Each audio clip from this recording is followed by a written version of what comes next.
Hello everyone, how you guys doing today? Welcome back to another episode of the Gallow Runners, our D&D campaign that we have here on this channel. Welcome everyone. I hope you guys are doing well. Um ah Interesting. I'm just gonna put that. Just getting something set up, guys. How's everyone doing today? Welcome.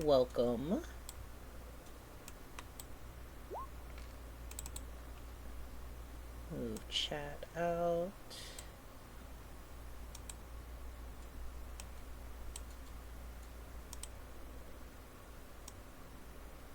Like that. But yes, we are about to get started. Let me go invite everyone real quick.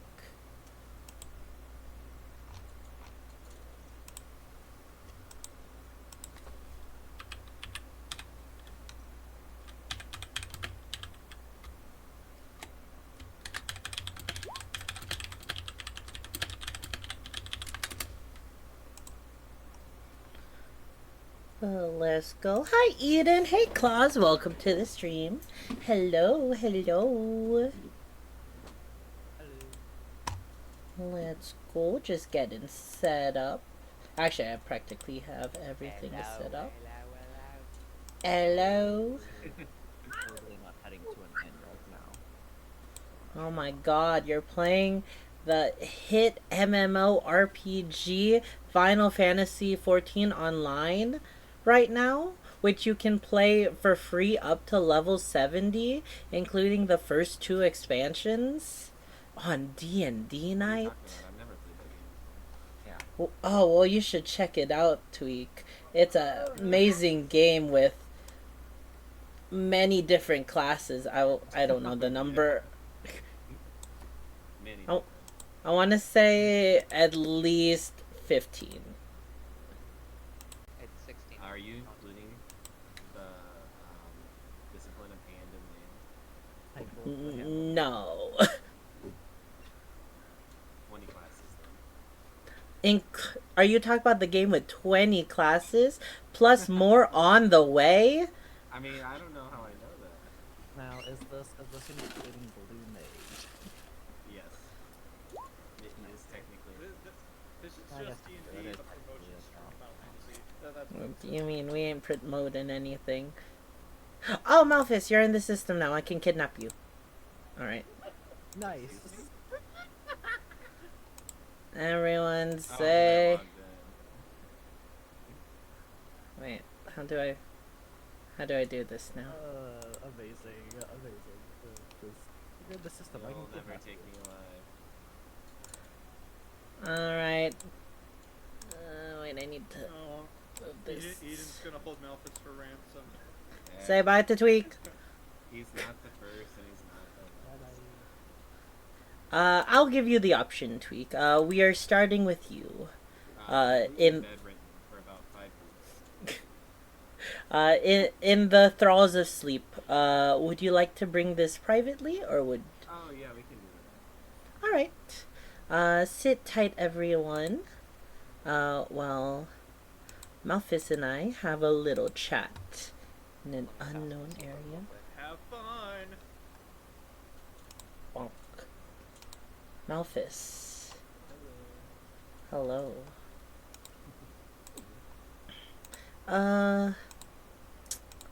Malphus.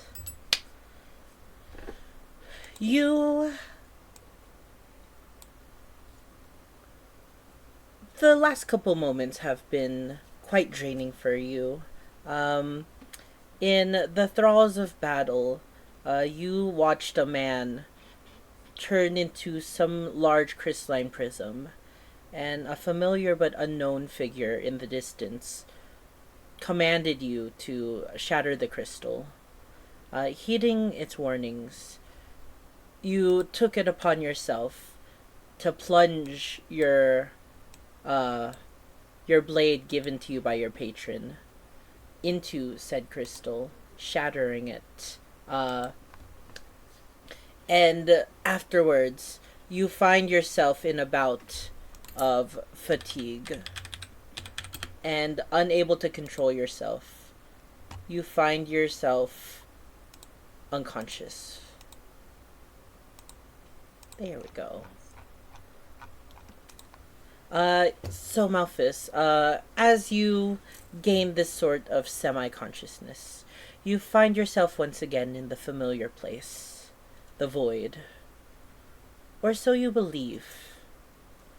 Though the air of emptiness you recall in the void is present, you find yourself somewhere else. Though devoid of any saturation of the world, you find yourself in some kind of study or laboratory. You've never seen this place. A small room of smooth stone floor and bookshelves line the walls, leading towards a working station. Various items and baubles fill a large oak table. You see various forms of alchemical equipment scattered sheets of parchment. And standing upon the workstation is a lone scientist.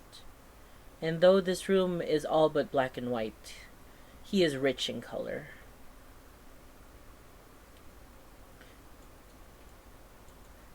The elven man's hair is chestnut in color, tied neatly behind him, and he wears a pair of bifocals. His attire is quite simple, all but for a brooch he wears on his right breast, one with a dazzling sapphire. Though you do take evident note of him, he seems not to take note of you.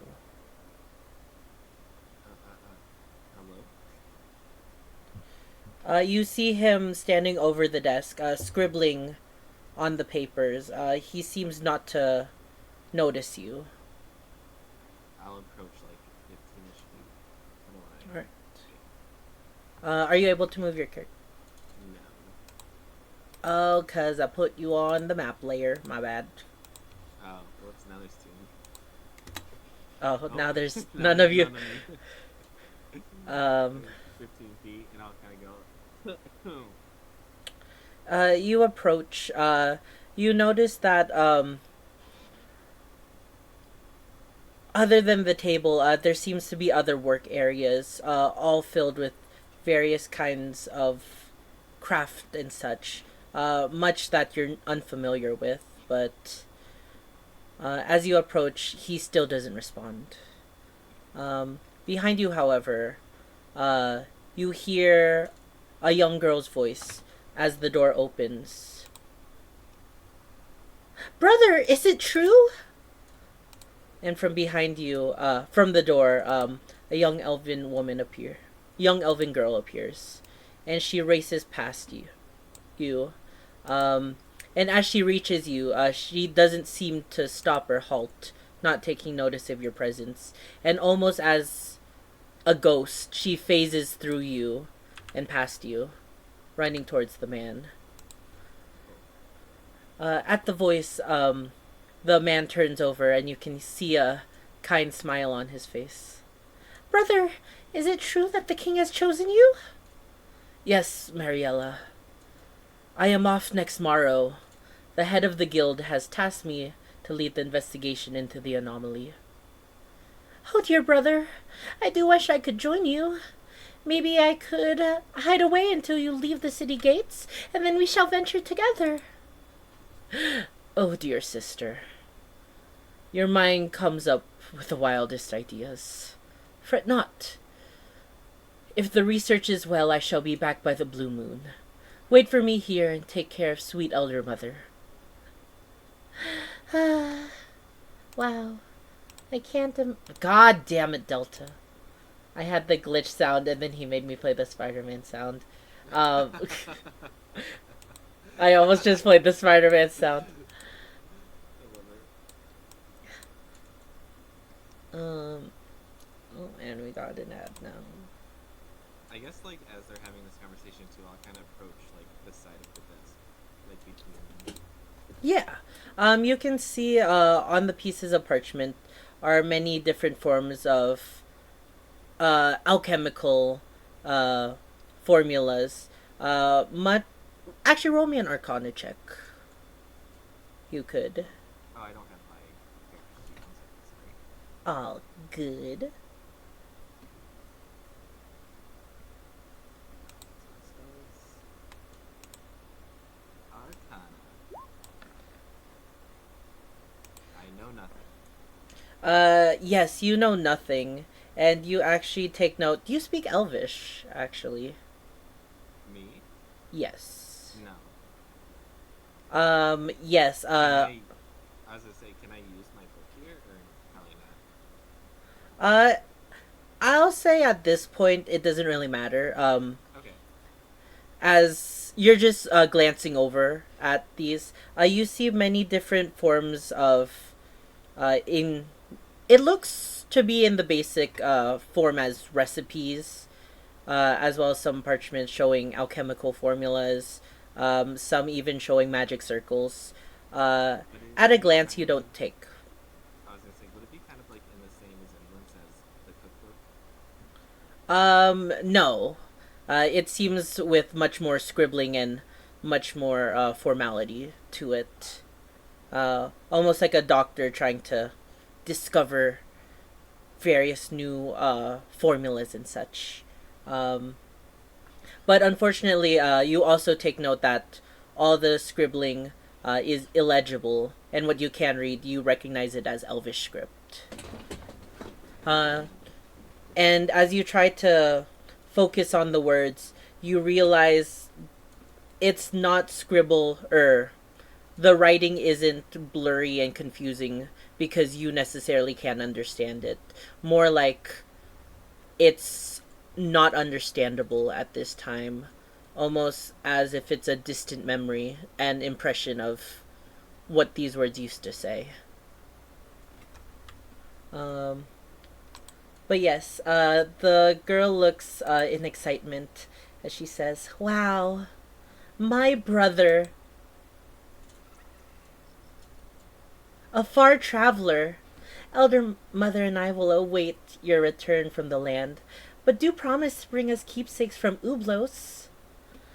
And the man picks up the small child into his arms and gives her an embrace. "I promise." Suddenly, however, before you're able to react, the door that Mariella entered through opens once again, but this time nobody arrives.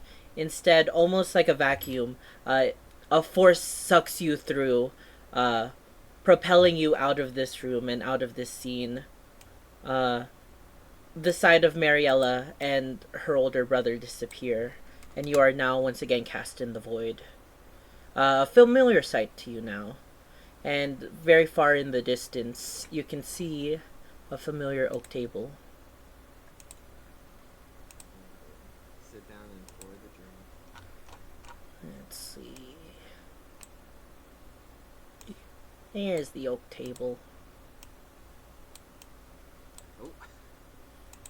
That's a big oak table. Ignore the roll 20. Let's see. Yes. And as you approach the table, you see the familiar face, the familiar visage of Wait already sitting there. Um, a chair is open to you, and you know just to take it. Um, you do see two glasses and the mysterious liquid, and you pour a glass. It seems to be some sort of very strong, um, very strong wine today, and you pass it over. As you pass it over, you notice that in the middle of the table there is also something there. Um, Almost like a minor illusion or something that you've seen Ignis do before. However, it seems to be more detailed and fine. Uh, is an impression of yourself, actually. Uh, Almost like a snapshot of time. It shows a 3D image of you, Malphus, taking your blade and striking the large obsidian prism. Oh. Malphus. Cool party trick you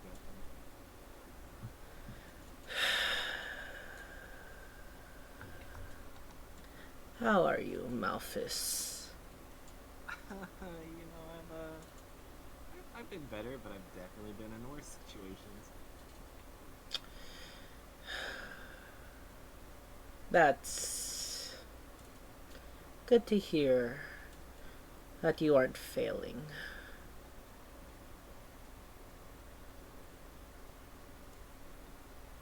Malphus, I've been sensing something. It seems that you've been put into more perils of late. From the simple acts that I've been giving you, it seems that you're in more dire predicaments. And with each predicament you've been put in, I sense that you've been drawing and relying on my power more and more. Well, it's a nice thing to use. Well, Malphus, I'm happy to oblige you further. However, you must know, the more you bond with my power, the weaker and weaker your tether of life continues. And you see him raise a ghastly hand, and in front of, or to the side of you, a reflective surface shows. Malphus, you look at yourself. Though you don't think it's actually you, you see your red skin paler and paler. You can see your body almost toning and graying. And you can still see the mark that has essentially healed up over all these years. The mark on your neck. It's a gory sight. It looks open and rotting. Well, I've looked better. Just be aware that your reliance on my power keeps you alive. But that does not exactly mean you are living.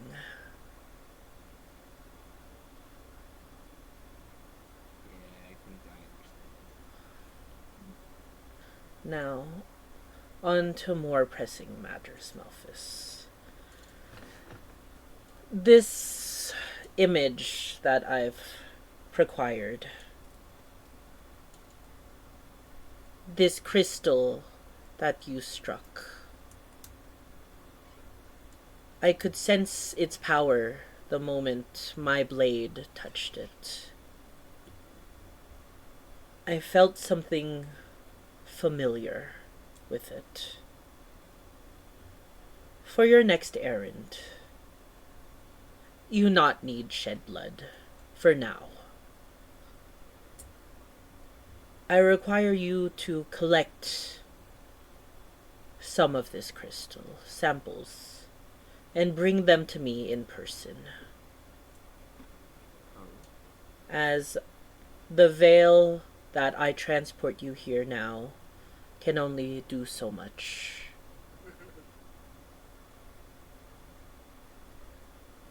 So, how do I do it in person?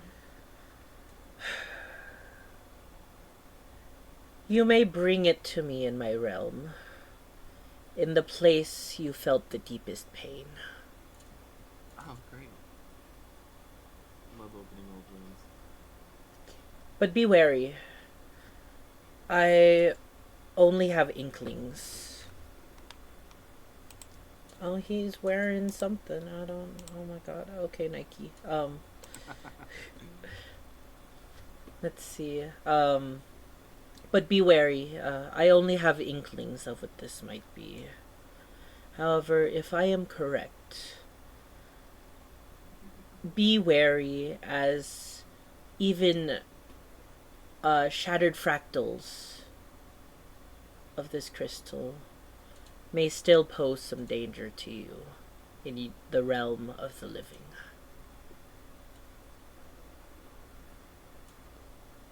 But I'm good to touch it, right? I don't have to worry about that. You see his skeletal hand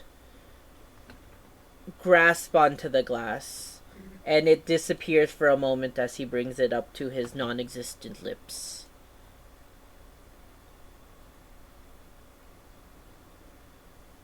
Do you understand what you must do? Yeah. Collect and bring. Now go.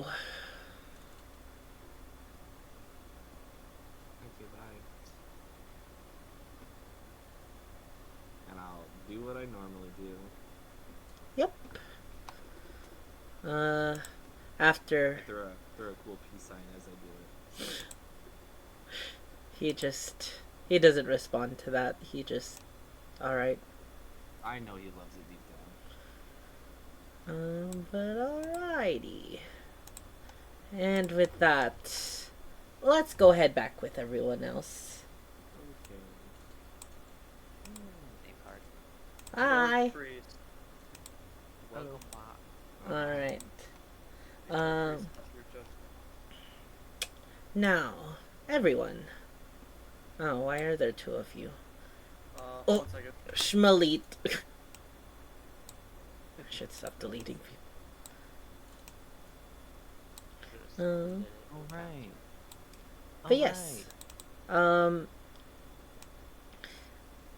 We will start Malphus. After that moment, you jolt yourself awake. Looking up, you see yourself in a familiar spot. You are in the office, the medical area of Dr. Isabello.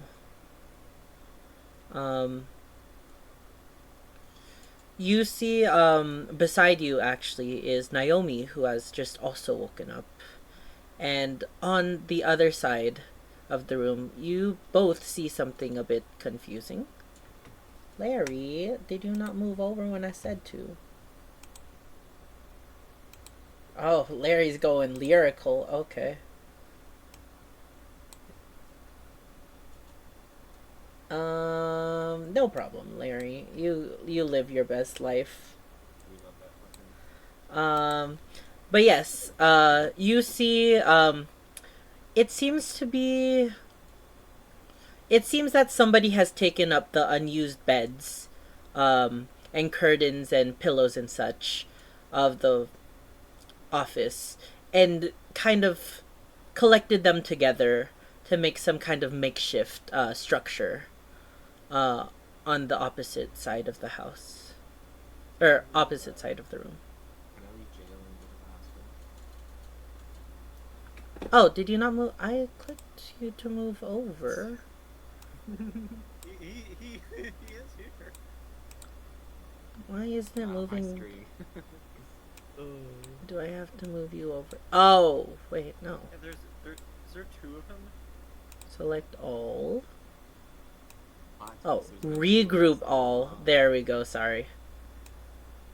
There was a regroup all button. But yes, you see, what seems to be a makeshift fort. Where I'll say, Vess, you are still asleep at the moment, but, Ignis and Fennel, at the hearing of Malphus's jolt, you quickly leave the fort that you have built up over the night. You three decided, instead of, after the battle, you had two unconscious companions that the Knights of Duskar brought over to Rizabello's office for emergency care. And instead of leaving back to the tavern, you three spent the night here, waiting for them to awaken. Though Naomi's surgery went successfully, Rizabello was able to heal up her wound. You were a bit perplexed why, out of nowhere, it seemed that Malphus just fell unconscious. but he is now awake.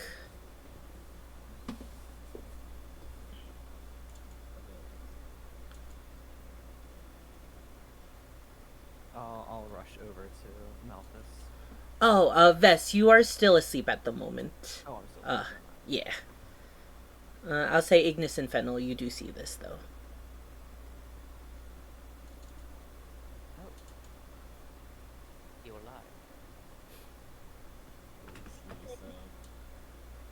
I'm so glad. And I'll kind of like nudge Beth.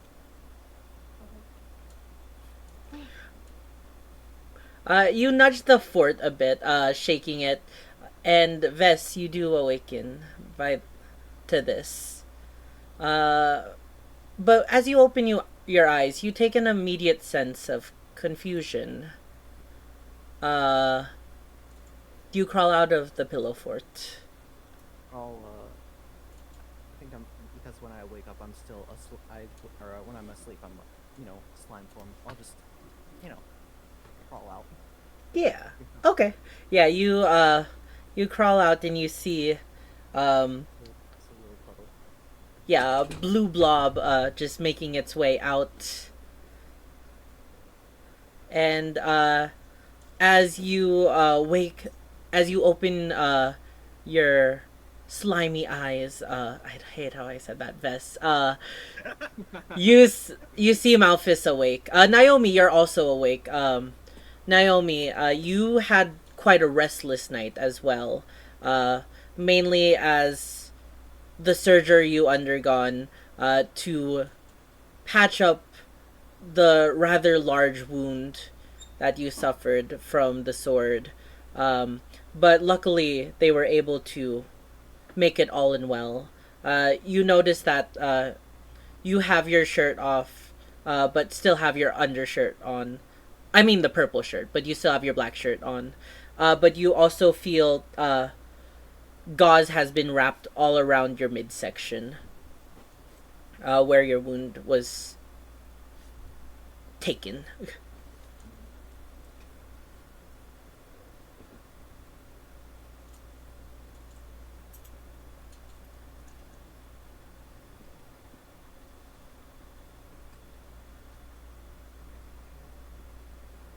Sore.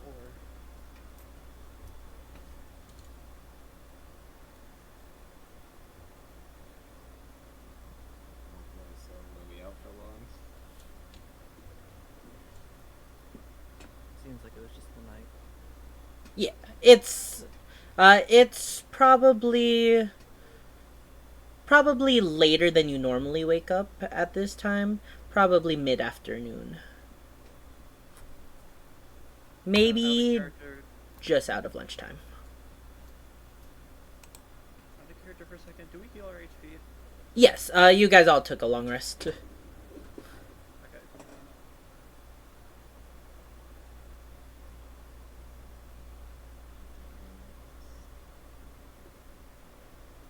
Really?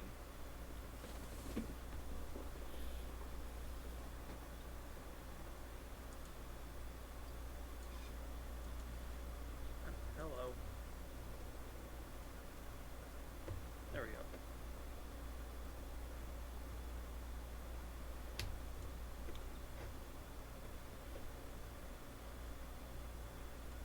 So I guess, now what? I don't know. Why is this such a rush? What happened? Vest, do you retake your humanoid form? Yeah, I guess I'll just slowly turn back into humanoid now.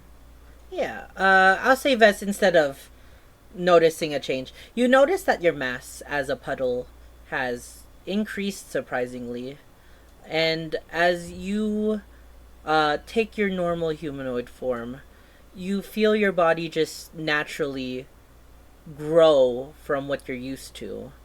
And everybody around you, you notice that Vess is much taller. Seems like they've aged from what appears to be, what used to be seeming like a small child tween, to now an older, almost adult form. maybe teenage still. And as their head manifests, you notice that in the middle of their forehead, you see a pink crystal embossed in their head. It's a round pink crystal with a almost ruby like facet. Whoa, I like the new bling. Thanks, I guess. I just was very Yeah, I'll say there's a reflective mirror in this office, and as Malphus says that you take a gander at yourself, you do notice you're much taller and appearing much older, and you also take note of the pink crystal. cool. What happened to you? You know, I'm not sure. Our little Vess is growing up. Yeah, Fennel, you notice your short buddy is towering over you now. Oh, can I do an Arcana check? Yes. Teach me. How dare you outgrow me? You don't necessarily know if it's some kind of magic that was used. Maybe somebody cast enlarge slash reduce on Vess, but you don't recall anybody doing so. Maybe I need to eat more vegetables. True. Hey, Preferably aren't with less salt in the diet. Aren't you a vegetarian? Even more vegetables. Maybe I should have gotten bitten then. Specifically Oh carrots. my gosh. You gotta drink the milk. It's a saltless diet, makes you Yeah. Oh, yeah. No thanks, I'm good. Man.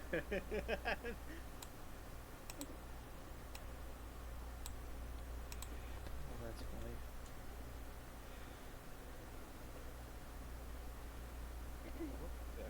So you know, if we ever actually talked about how much I grow. Yeah. I just know, 1 inch under. I was only 1 inch under medium before, so I guess I'm Yeah. medium now. you're a medium creature. Um, we can talk about the details. Or you can describe the details right now, actually, if you would like. I was just gonna say, I just seem like a little bit taller than normal, and then yeah, the jump. So Okay. What is that in your forehead? or something. I'm not entirely sure what it is. Where did it come Like, from? I do remember seeing this before in some dream I had. I think it was back when I was at Fort Dusker. Oh.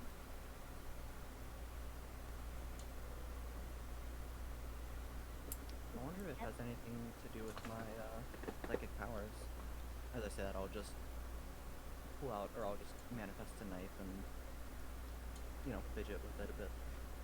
Yeah. You don't feel any change to the psychic powers, necessarily.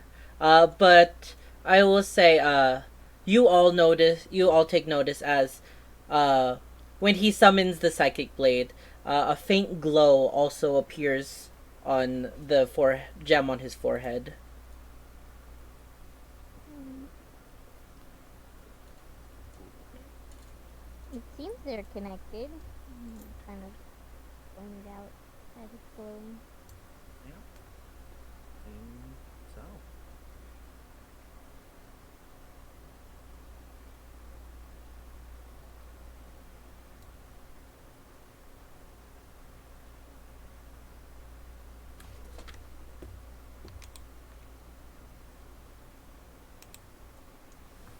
Great. So, Anyways, I'm hungry. Okay. Fair enough. Yeah. Would anyone like to go and fetch the good doctor? Does that show cancer? Oh, did it? I think so. I thought it ended. It ended. I'm just thinking of what is it called? House MD. I am the surgeon.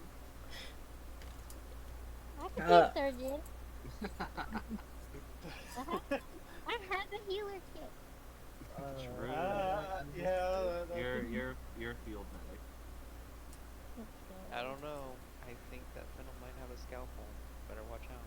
I feel like Vess would probably be better as a surgeon. What? Vess could probably do some surgery or neurosurgery. Just I could. stab. Is it working? Look, Vess may be evil, but not chaotic. Okay. Chaotic. What's that? Luckily, not with us anymore.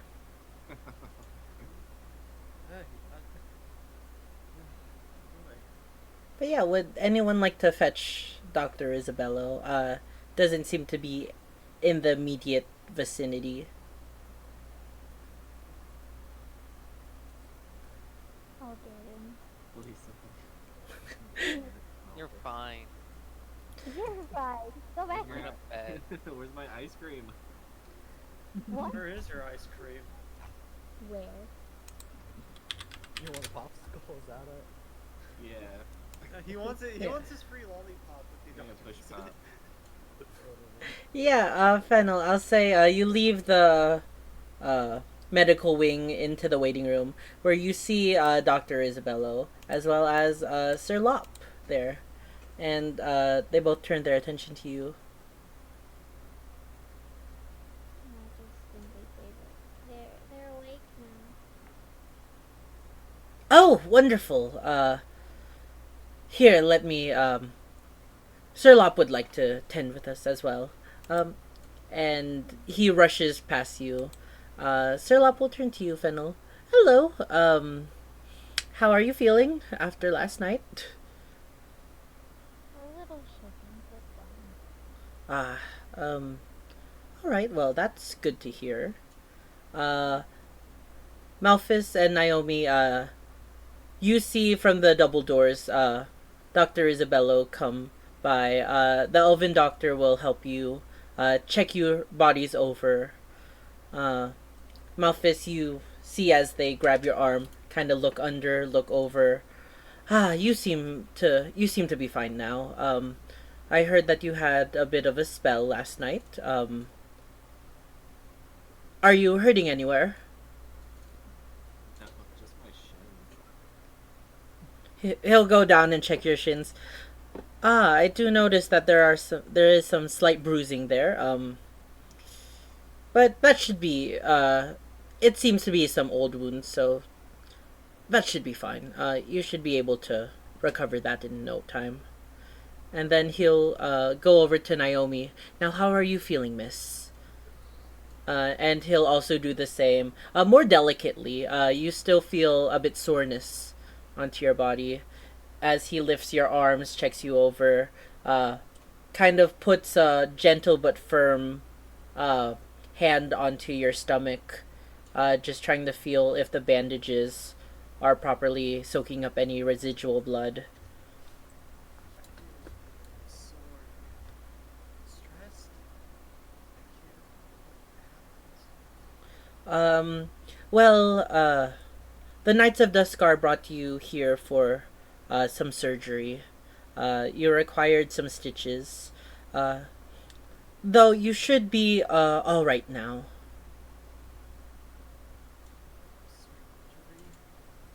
Yes, just some cleaning and some stitching from. It seemed that you had a rather large gash across your stomach area. Nothing that I wasn't able to fix. And luckily, it didn't hit your vital organs too bad. You should be right to go. However, uh, still try not to do too much strenuous movement. Thank you. Where's my magenta shirts? Right there. And he'll point over. You can see it's caked in blood.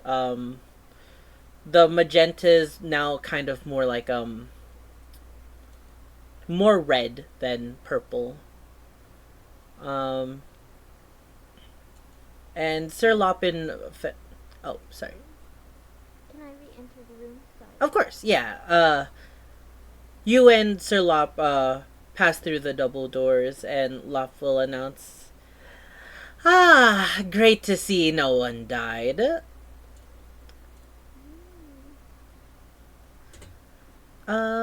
Now, I wouldn't say no one. if you would, there will be an announcement meeting, about the state of the killer, in Angora Environs, and, Sir Edwin asked personally, once you woke up, that you would join him for the announcement. Or you would join for the announcement. Are we all ready to ship off?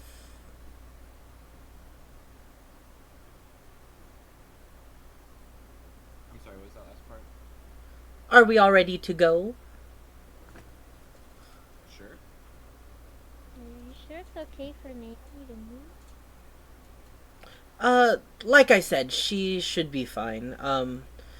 Just do not try to act too rash and, open up the stitches. Besides, I'm sure everybody would like to see the heroes of Bunnyborough, as he makes, a kind smile at you all.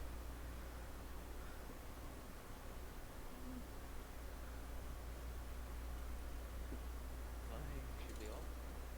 Suppose I'll go. Yeah. Also, in addition to your shirt, you do see the rest of your equipment, Naomi. Same to you, Malphus. It's on a chair beside you. I don't Is- know. His Malphus's clothes dirty too. They're always covered in blood. Yeah, I was like, Well, I don't know what kind of question is that. I'll prestidigitate their shirts, please. No, leave it. I'll leave I- one on there for you. All accepted. This it gives my clothes character. It tells a story. yeah, You can have one spot. Fennel. You take over, or you go over to Naomi's stuff first, and I'll say you like shake the jacket, casting your magic, and immediately the crimson stains of the shirt is now gone. Hand it to Naomi. Oh, I'll just make Malphus smell like lavender instead of clean shirt. Well, I think this is like the third time you've made me smell like lavender. We got someone smelling like cinnamon and someone smelling like lavender. Got The it. purple hair, is that what does it? Yeah. Just like lavender? Your head just exudes lavender. Oh, well, at least it's a good smell. I'll take it. But alright. Yeah, you get all your stuff and you head out of the office. I'll say Dr. Isabello's is a little off from the main town square, where you don't actually see anyone as you leave. However, going into the main, or the central area with that large tree, you see that a wooden stage has been set up. And you see everyone now, not even, almost bigger than the crowd the other day, the rally. Everybody in town is here. All the children, all the Alikins, all the people, all the living children. And you can see as Lop guides you over, on the stage, you see three people. First, you see Mayor Peters. second, you see... Let me pull him up. You see Edwin. And surprisingly, out of the manor, you see Thinefoot. And they all stand there. As you can sense the tension and nervousness of the crowd, anxious to hear whatever news that these three have to give.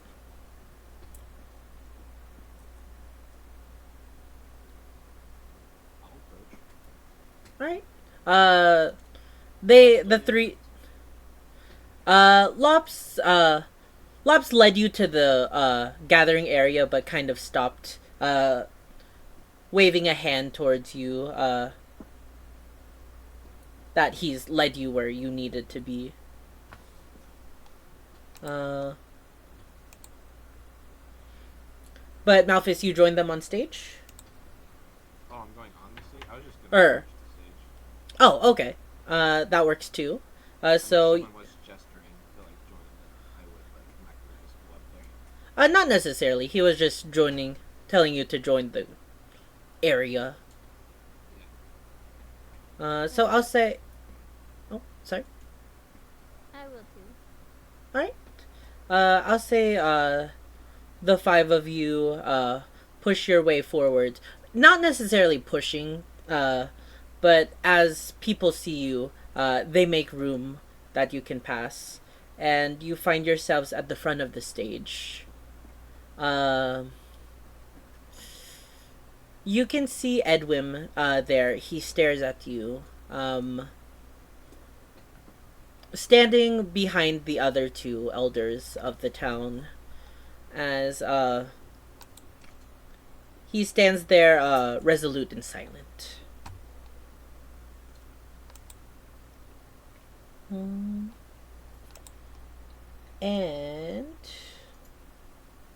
let me see. Yes. And as you approach, Mayor Basil Peters, face brightens up, and he waves at you. You're here. He'll kind of yell out, you're here! The heroes of Bunnyborough!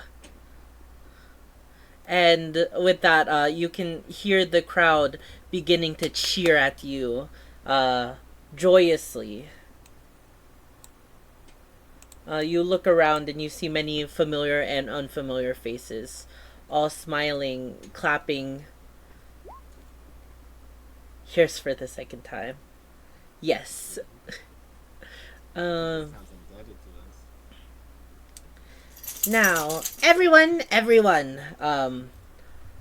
Mayor Peters will step forward and begin to speak, and the crowd quiets down. Citizens of Bunnyborough, it is with the utmost gladness to report that the serial killer which has plagued the land has officially been brought to justice. The culprit was indeed a resident of ours, Jeremiah Magwog. With the intentions of creating mistrust and getting rid of the competitors, the farmer turned to dark magic and carried out the murders. Yes, exactly, Fennel. And as he's speaking, you can just hear and murmurs, like, talking about, like, you hear people say, like, oh my god, it was Jeremiah. Oh my god, I owe somebody 10 gold pieces. Oh my god, I can't believe this.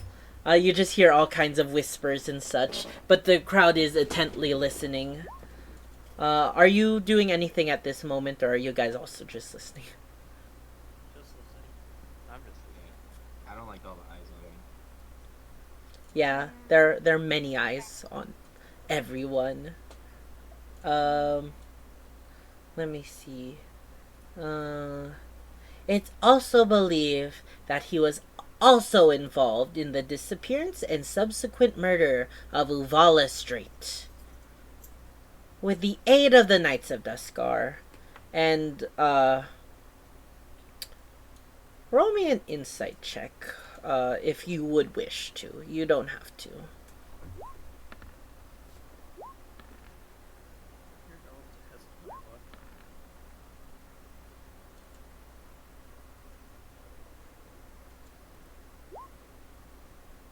turn. Some good luck. Yeah, you can definitely tell. Though he steps up and stands beside Mayor Peters as he says the Knights of Duskar, there's there's a very there's a feeling of shame and pain on Edwin's face that he's trying to hide. But Malphus, Vess, and Naomi, you can all recognize.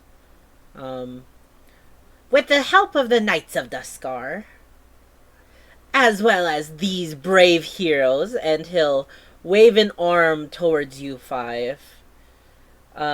We were able to take out the killer once and for all.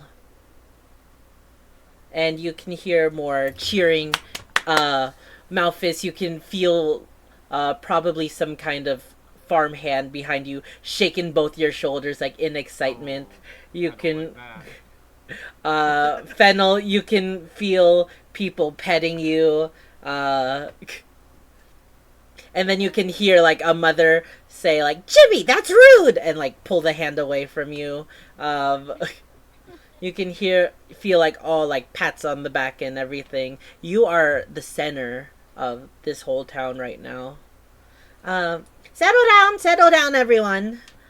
But with some fortunate news comes some very unfortunate news. Jeremiah, in his craze, took one more life that night. His poor son Ricky, and he'll look over to Edwin for a second, which he took as a final victim before he was apprehended. His own son, unfortunately, was the final victim of the Magwig murders.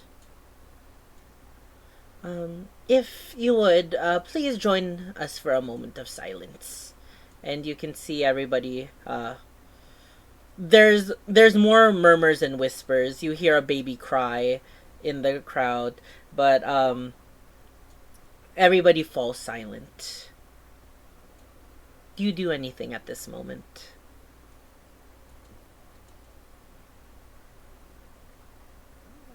My face turns pale. I'll just kind of throw like do it for that. Okay.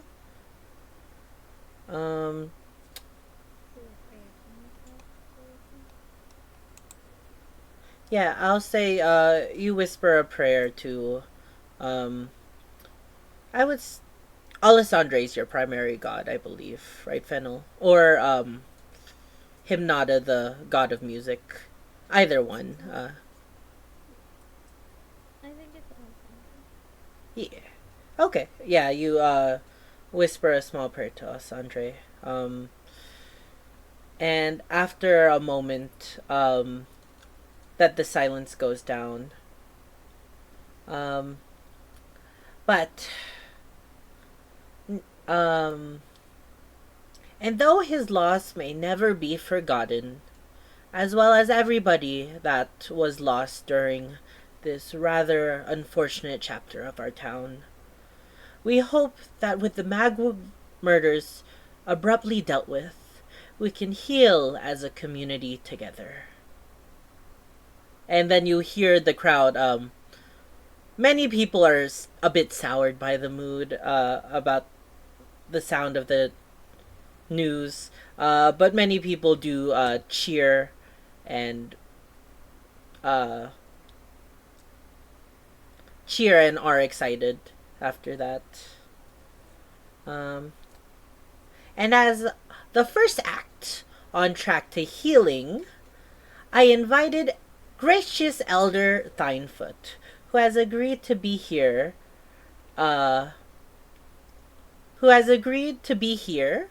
with his busy schedule. And with that, you can hear the scraping of Thinefoot's cane as he walks forward on stage.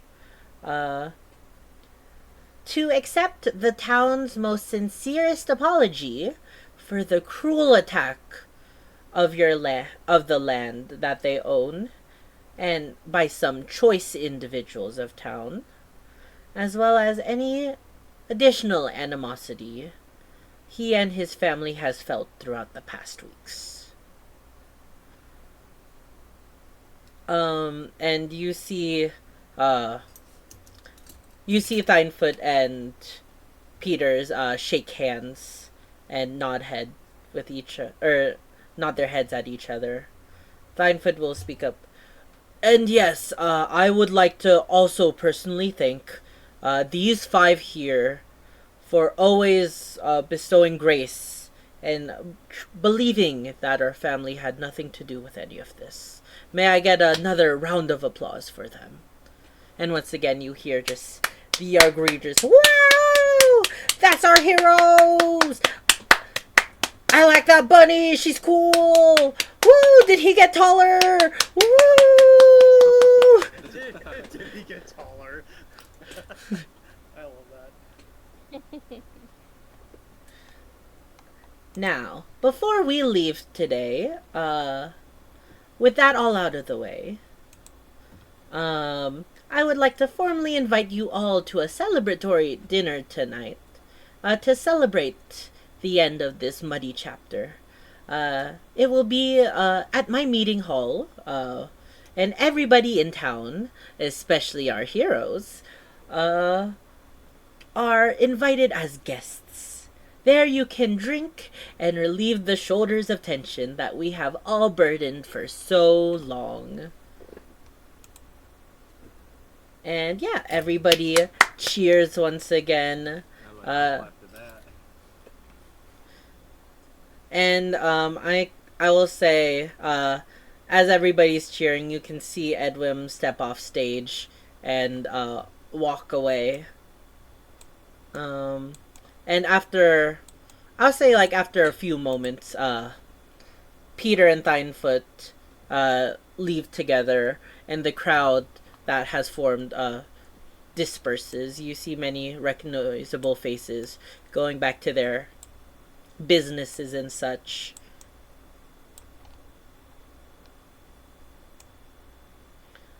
Peters will, as he's walking off stage, will say, "I expect to see you all at the celebration tonight." Of course. Yeah. Wonderful. Now, quick question. How do you prefer your pig, roasted or grilled? Alive?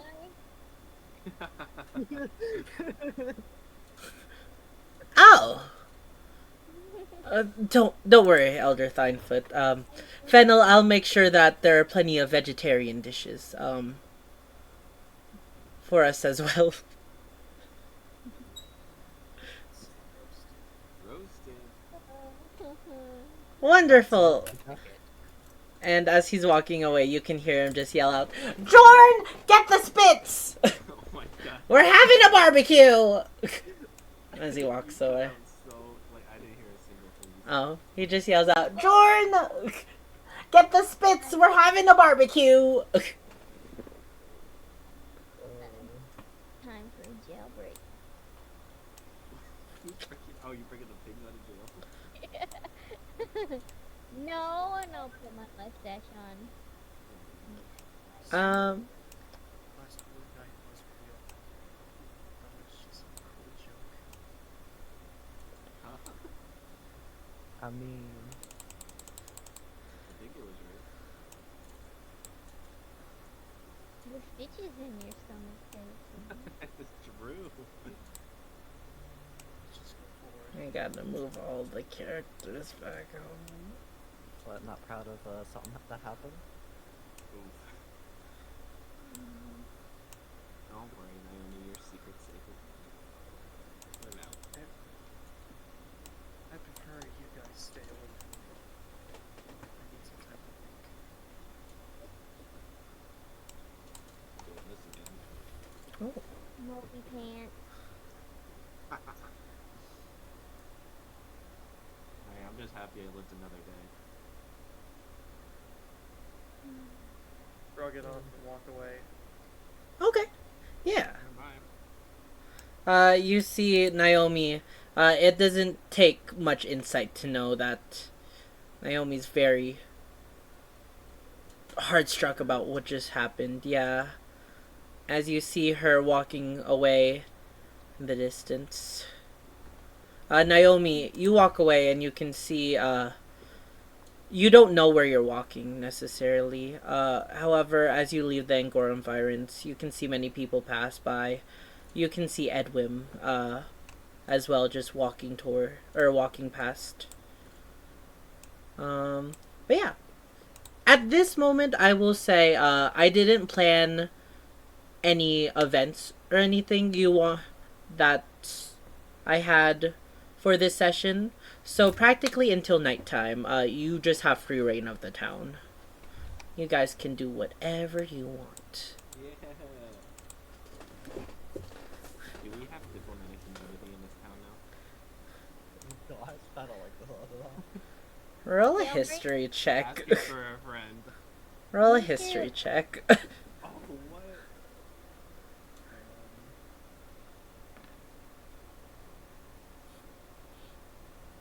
Malphus, you don't spend much time in towns.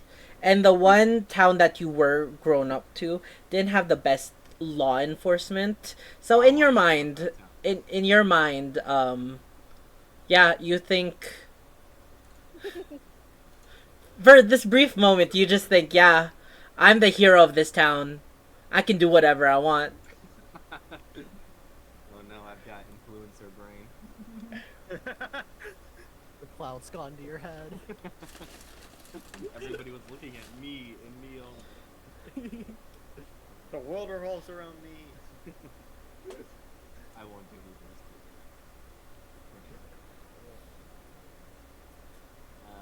So I guess it's us four right now. What do you guys want to do? I'm dragging my character to the House of Cha. Just Got it. Yeah, alright. I'll put you in the House of China in a bit. The only things that I really would like to do just sometime is second or have Tanilla try and do an identify on this one thing I got and Oh, your try and sell forehead. this. Bedazzle. Oh no, I was talking about this. I say as I pull up the Wonder Firebolt. Do you have a permit for that? Whips out Actually, Whips out what metallic rod. for? I don't care. It's the law now, Malphus. Yeah, it's like you see that little switch right there. Just make sure it says safety. So make sure you switch it. Yeah. So it says safety. The only other thing is I want to try and stop by Tobia's again and see if I can get a better price for the ring I got. The poop ring? It's not covered in poop anymore. Which, thank you, Fennel. You're welcome. I need to go back to Macwood and see if I can collect something. Alright. No, that's doing that too. So we can just go whatever's closest. So Tobio, then probably the farm, and then probably Tanilla, since Tanilla will talk her ear off on me. We can go to Toblio's later. Okay. Because if I figure out what this is and don't need it, maybe Toblio can grab it off me. True, true. Yeah. Spiders take double damage to lavender. That's an Oh, my unspoken hair. rule in D&D. Is that why I'm so good at killing spiders? Lavender hair. Smash your head against it. So we go in Magwood first, then Miller. I guess so. And then we can go down to Where were we having this party or feast? or I'm what? assuming at the tea house. No, so, you remember that Mayor Peters had, a meeting hall that was not much used. That's where you found Ivis during the hide and seek. That large house area. Yeah. Do I remember if there's a kitchen in there? There is. You can sneak in the kitchen. I mean, depends on how much Eden would hate me. We're getting. Listen, I'm we're just- doing I'm- sabotage the dinner. I'm just here to react on what you guys do. Have full reins. Listen, if you want to do that, you're on your own. Do it. I think that'd be fun. Like out of DM, I think that'd be a great thing. Yeah, in Well- character. I'm not gonna stop you. You do you. I'm the law now too. So Look, Vess can't taste pork anyways, so. Oh, you're gonna love it. Trust me. I'm just saying. The It could be, texture. I'm gonna throw one of my fuzzy things out. Okay. Yeah, throw your fuzzies. I hope it's Roll me a d8 if you would. Harley. 4. As you throw out the fuzzy beside you, you summon. Where's companions? Companion tokens. Back. He's Oh, it's Billy. Billy. Billy! Regular sized Billy. Billy! We got a mission, Billy. Move, Billy. He's a little small. No, he's a big one, isn't he? I'm pretty sure. Yeah, it's a regular goat. Billy is the giant goat, I believe. Yeah. Or is Billy just goat and giant goat? I rode on him last time. I think Yeah, me I and thought he Beth. was 2 bites in. I don't No, remember. no. Yeah. Even saying there is a goat and there's a giant goat. Yeah. This time it's And you've summoned the giant goat up to this point. I don't think you've summoned the regular goat. Oh, he has a new name. I didn't know I had 2 goats. Roll me an animal handling fennel. Okay. Animal handling or arcana. Oh, my Arcana is booty. Yeah, fennel. Though, you do you remember Billy. He was your very giant goat. Male. You take note that this is a female goat. Quite evident by the udders, under her. Aw, I have new friends. Goat milk for lunch! Goat cheese. Heck yeah. Yeah, goat cheese. Can you like prestidigitate milk into sheets? No. Sadly. I would. Isn't it a spell to create food? Yeah. I think it's create food and drink. Oh, what was that not on my list? What? I don't know this spell. Can I write it on a scroll?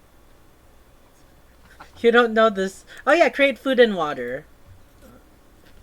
That is a 3rd level conjuration spell that can be learned by artificers, clerics, and paladins.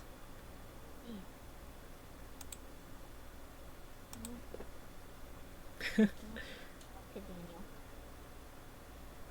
Bah. the, Ooh, the sassy. goat will say.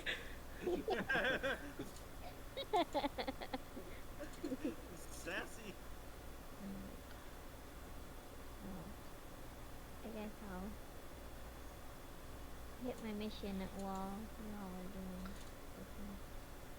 Alright, so we're splitting up in 3 then? I'm fine with that. Just making sure.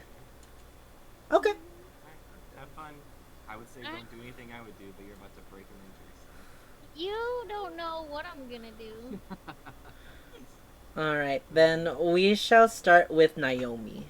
Then I'll move Billy and Fennel towards the Piers farm. You guys can move over to Magwig farm. And Naomi,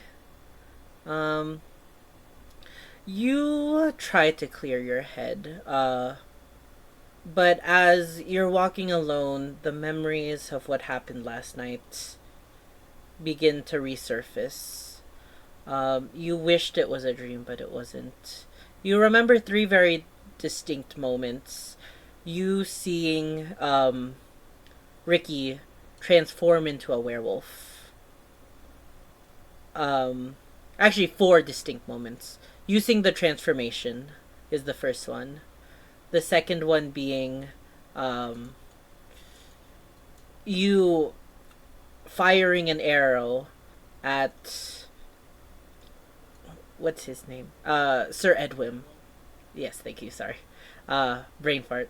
The third moment, you taking your silver sword, plunging it into the stomach of the werewolf, its body not moving, and lastly, you lifting the sword to your own body, and before the plunge, you shake yourself.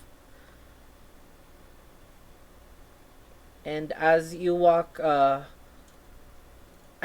alone, towards the House of Cha, you take note of two things. First of all, in front of you, I say you get up to here. Where did he go? You've noticed that in front of you, Edwin has actually been walking towards the House of Cha as well. And you take note also, it's not Misfire's caravan, but I'm gonna use it. In front of the House of Cha, you see a cart dragged by carried by a black stallion. In front of it is Daniel. And as you begin to react, you just see as Daniel waves over to you, but then looks to the side, noticing, and his face dropping as Edwin and he catch his eyes.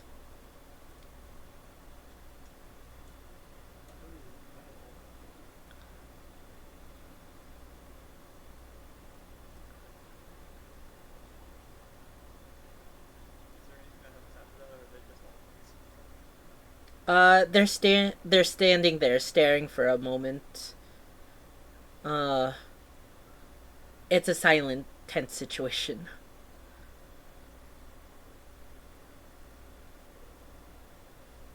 I slowly approach to, I guess, right here.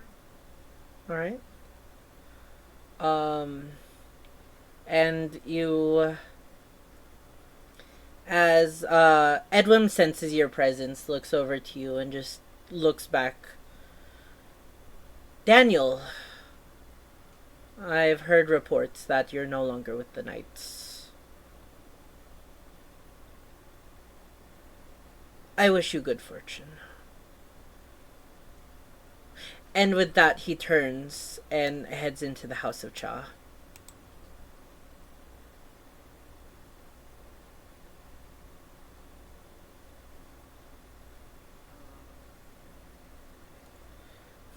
You see Daniel shaken up, standing there.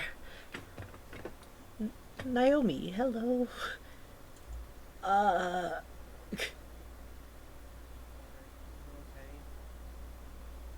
That went a lot better than I thought it would. That's good. I was ready for yelling at, but well, that was unfortunate timing, but I'm actually glad to see you, Naomi. Me and Larry are about to head off. And as he says that, from the cart that you see, many different boxes and provisions have been tied down and such. But from one of the boxes, you see it pop open, and you see Larry's face. Naomi!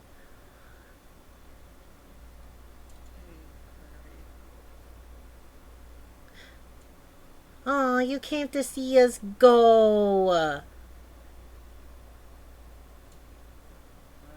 really am gonna miss the both of you. Oh, well, hopefully our paths will cross again. Do you know where you're heading after this? I don't think anyone said anything. So it's kind of up in the air. Okay. Well, one of the places we did need to go to was north of a town called Linger. Uh,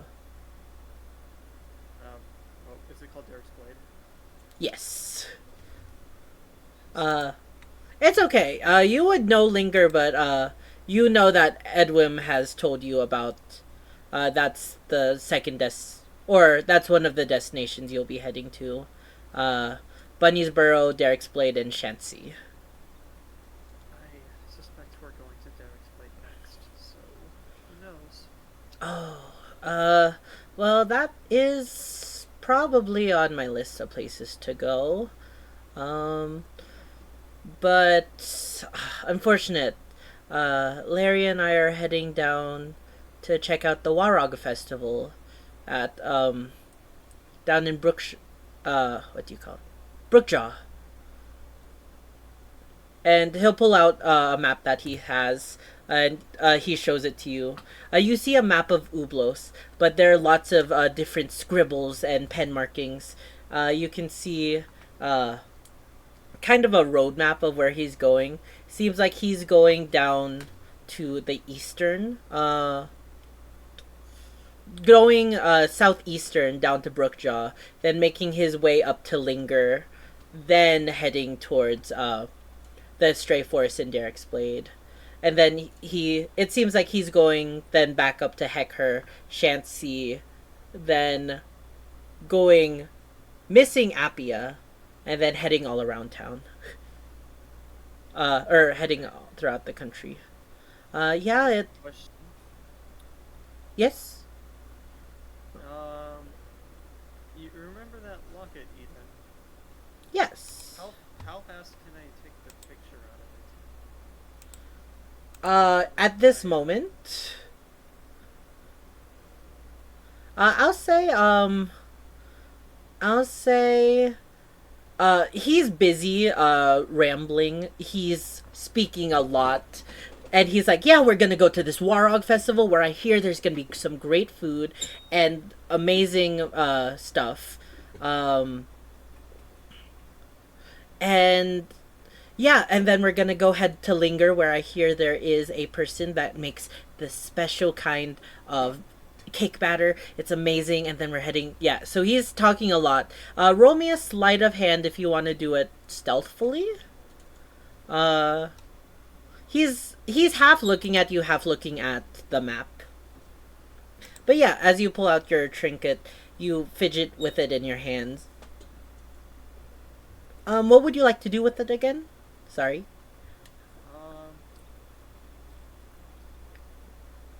Specifically in my journal, I want to rip out a small piece of paper because with how the journal is styled, if you were to turn one of the corners, it looks like a fart. So what I'm going to do is tear out that tiny corner out of one of the pages, replace the photo with that. Okay. Yeah, that would be a sleight of hand check to do that, and then also replace the picture in the locket with that. 14. Yeah. Sorry. No, you're all good. And as he's talking about the epicenter of his travels, yeah, we're gonna go. And if we make it right on time, we should make it just for the festival in Shanxi. I heard there were rumors that they were canceling it. However, I really don't hope so, because I hear it's a culinary marvel. You are successfully able to do that. And he, oh boy, sorry, I was talking a lot. But yeah, hopefully we'll catch up sometime during your adventures. I hope so too. Given we're unsure if we will meet each other for a while, I want to give you something to remember. Oh. And then I give him the locket with the heart in it. You hand him the locket. How do you present it? First and foremost. Um, I Just gently toss it. hold it in my hand, and then I like reveal my hand, and it has the locket in the middle of it. He will. You see a face of both confusion for a moment as he picks up the small medallion and he opens it. And inside you can see. He sees, Eden. hello? Uh-oh. Oh, Hold on, did everyone break? no. Yeah, Hello? everyone broke. Hold Oh. Oh. Naomi died. R.I.P. You back? on. It's when, Yeah. Opened the locket and it was just an explosion. Oh, no. Yeah, there was actually Robot. a curse. It was a 9th level fireball inside. Bruh. With wording, 9th level fireball. I see Yeah. that all the time. Anyway, Uh. confusion and what? Confusion and a small smile as he picks it up and opens up the locket. And you said there's just a small parchment that's ripped in the shape of a heart. Yep. And his face kind of like does like a nice turn, like a very like childlike smirk. Just, oh, this is for me. And you can see his golden retriever just like perk up as he smiles very like kindly. Oh,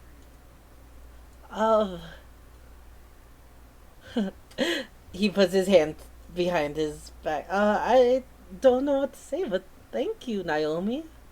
Um, Just as something to remember me by, because it's uncertain when the next time we'll meet up is. well, I hope that soon. Maybe next time we could grab a bite. I'd love to. And he goes over and hugs you. Do you accept the hug? I do. Just Uh, before he hugs, I do want to say, careful. wait, careful. Oh my god!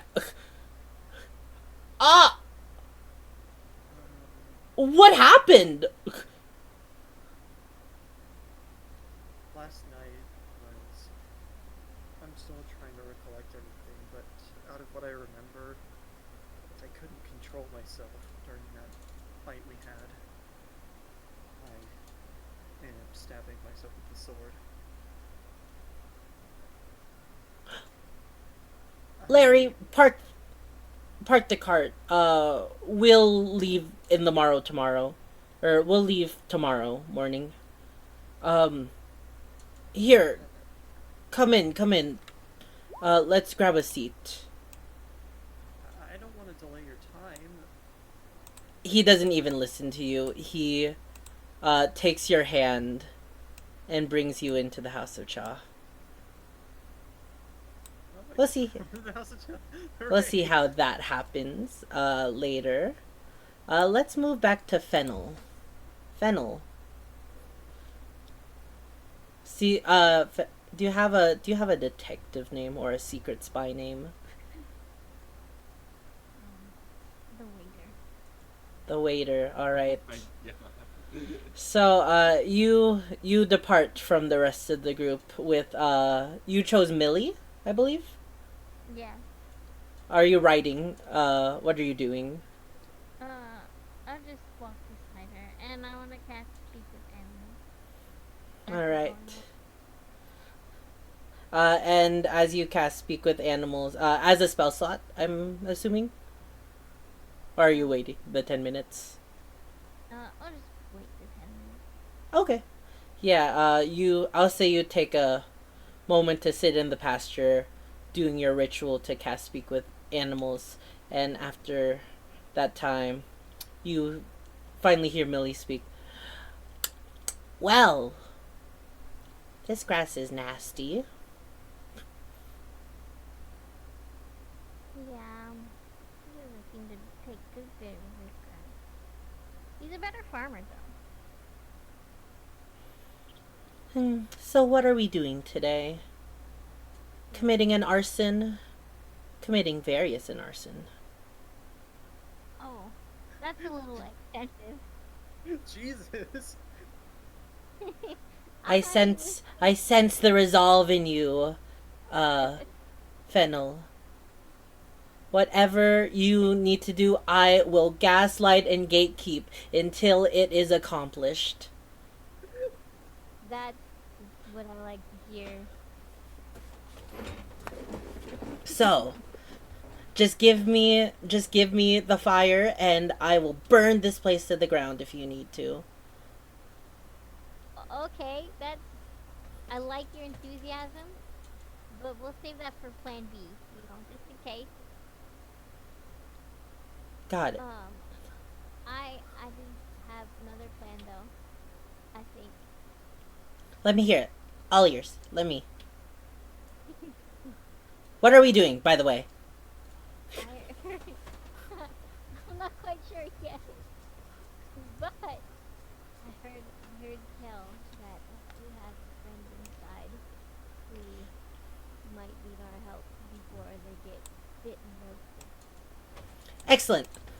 I'll set the house on fire. Easy solution. What? Wait a minute. No fire. Wait. Okay, we're just gonna. I gotta find the kitchen. I gotta find him. He's in there somewhere. So I need a distraction so that I can sneak inside. Got it. Alright, I have a couple ideas. You said no fire? Yeah, preferably. Okay. Then I have a backup solution. Okay.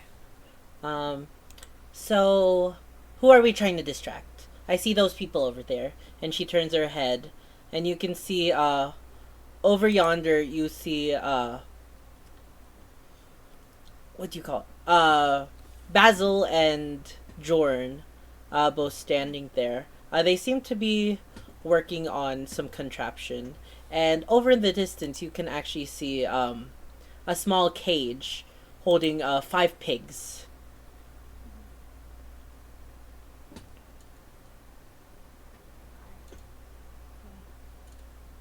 It changes the plan a little bit. It's more than I expected, but it's fine. Maybe I'll need freedom. All right. So we attack that old gray man, right? No. He looks no, easy no. to take out. If I give him No. one good charge. I think we should save the charging for Billy. Pretty good at it. No, distraction. Distraction is more in order. If you could just move them away so that I God. can get into it. Got it. Can I see? Does he maybe have like a key of some kind or something for the pen, the cage? Yeah, I'll say roll me a perception check. Actually, are you approaching stealthily, or are you staying right there? Because like you can just see like their figures over there in the distance. I'm trying to be stealthy. Okay. Roll me a stealth check first.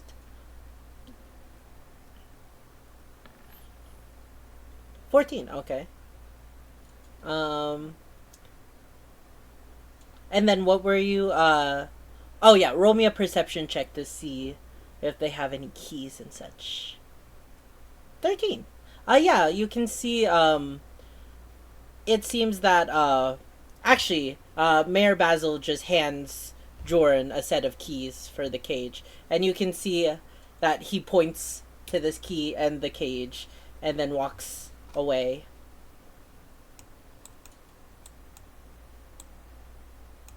And you can just see Joran shrug and put the keys to his side belt. We have to get those keys. Got it, so we attack the big one. I think if we do it together, we could take him down.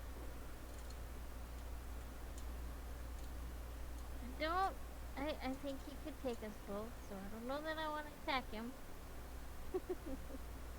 He's Okay. pretty big. Okay, fine. Then I will make a distraction on my own way. I'll let you know what the signal is when I do the signal. And then you see Millie just scamper along. What do you do, as you see Millie waver away? I want to try to, like, sneak up along the building to get closer, but still out of sight. Alright. Yeah, I'll say with that stealth check, you're able to move undetected. As you can see, Jordan, now you're more closer up. You can actually see Jordan is kind of finagling with like some kind of spit roast. You can see that he's collected some lumber and such for a fire. And as you get closer, you see, you just in the corner of your eyes, you see Millie. She walks over to this well kind of thing, and begins to kick it. She kicks it. That's cocked. Okay. Okay. Okay.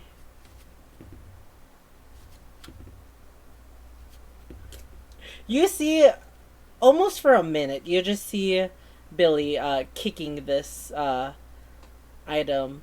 And midway through, you see Jordan looking over, and as he goes to stand up, you see Millie with her hooves kick the stones of this well, and water begins to flood, pouring all over the farmland. Um, and you hear both the yells of Jordan and Peter's just, "My land! My crops!" As they both rush over, or as you see Peter's rush over. Millie seems to be chasing, or being in a chase right now against Peters. And Jordan is just watching this situation all go by. They're running around the farmland. It's getting very muddy and murky. You can see like half-grown carrots pouring, like being carried by a stream of water that is just continuously being poured by this well. Okay. While he's distracted with all that, I want to try to sneak up behind him and see if I can't pluck the keys off of him. Alright, now that he's distracted, give me a sleight of hand with advantage.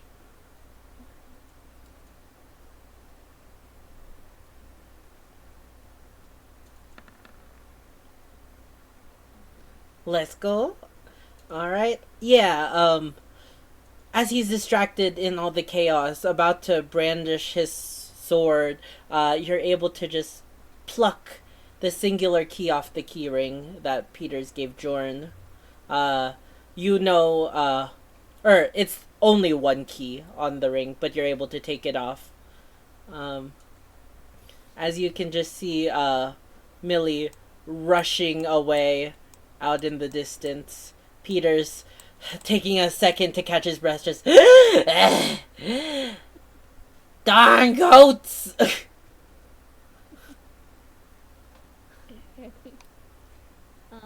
Where did you say the cage was? The cage is over to the side.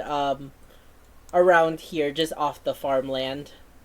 Uh, Probably, so the mayor's house is kind of on a hill-like structure. The pigs are like behind the hill. Do I also have enough time to like grab like you said he was setting up the spit thingy, right? Yeah, it's just like a piece of metal that can be hung on two other pieces of metal. Okay. Can I take the centerpiece and try and like pull it off and chuck it in the water? Roll me another sleight of hand. This time not at advantage. Okay. If I take his spit, can't roast pig. Oh wait, I picked the wrong one. You know what? We'll take the 23. That's fine. Yeah, and you're able to take the spit. As he seems to be walking over to Peter's just to make sure he's fine. Uh, you take the middle part. It's just like a long, metal rod, with kind of not rubber, like a fabric handle to it.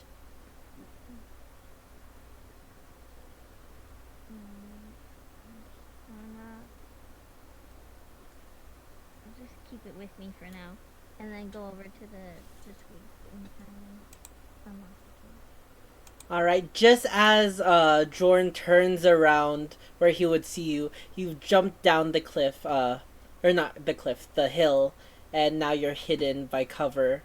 And you see the pigs. You see 5 pigs, all in a very small cage. And since you can speak with animals, you can all hear just a cacophony of 5 voices, just like, "Where are we? I don't know where we are. This is in the lot. I want to eat food, food, food." And like it's kind of overwhelming to you. Okay, guys, settle down. They all turn to you. "Who are you? Food, food, food?" No, I'm the waiter. I'm here to rescue you. "Oh, waiter. We can order from you." Maybe later. Right now, I get you out of here. I'll try to unlock this. Alright. Yeah, you have the key. You're able to untwist, or you're able to twist the key into the lock, and you hear an evident click. Now listen, you guys need to go far away from here if you can. They're trying to eat you. Eat? I want to eat. No, Food? they're gonna eat you. You're gonna be food.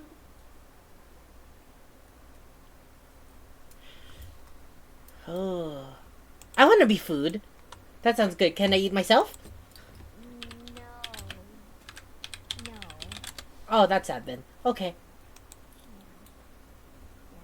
Yeah. I heard there's some delicious berries, over towards the forest that way, and I'll point up there.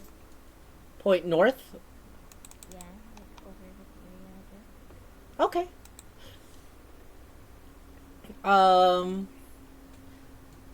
berries! Food! Yes! Food, food, food.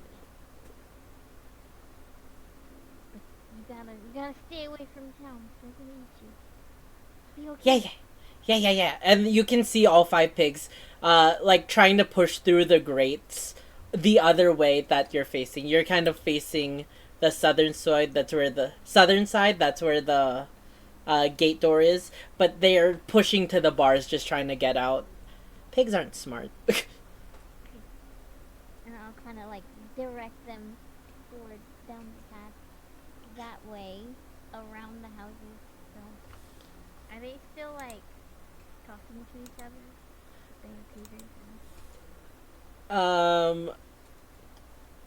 You can hear their voices just over the crest of the hill.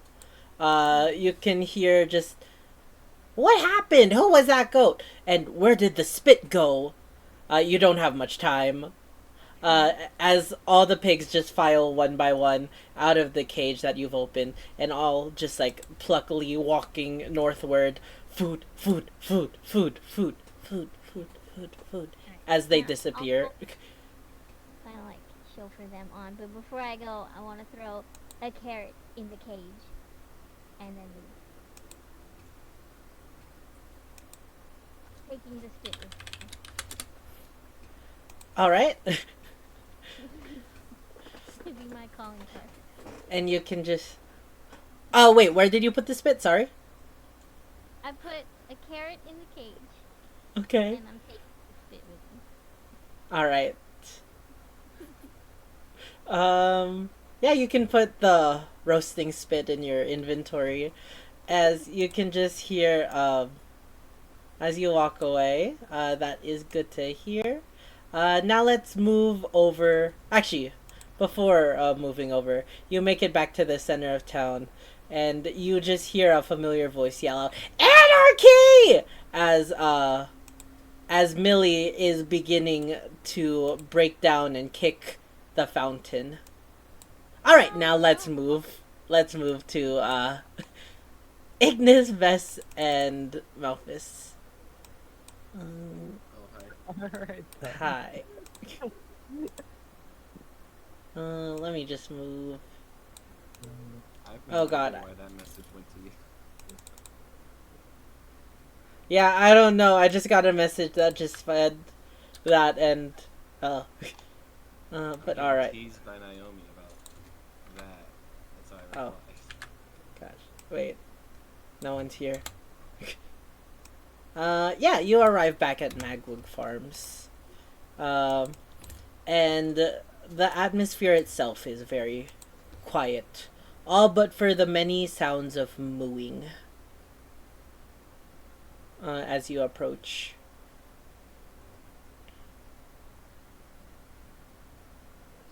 I just have the weird desire to arse, but I don't know where it's coming from. Yeah. I mean, I'm not gonna stop you. I'm just here for one thing.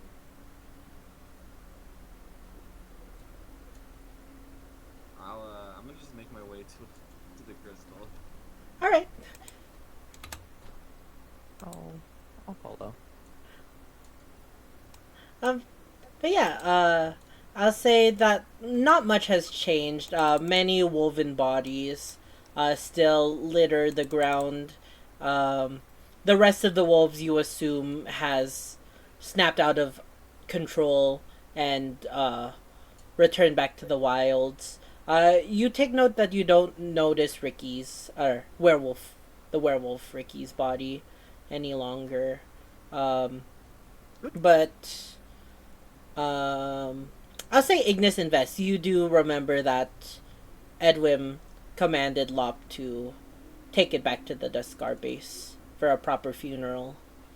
And yeah, the three of you make your way to where the crystal is.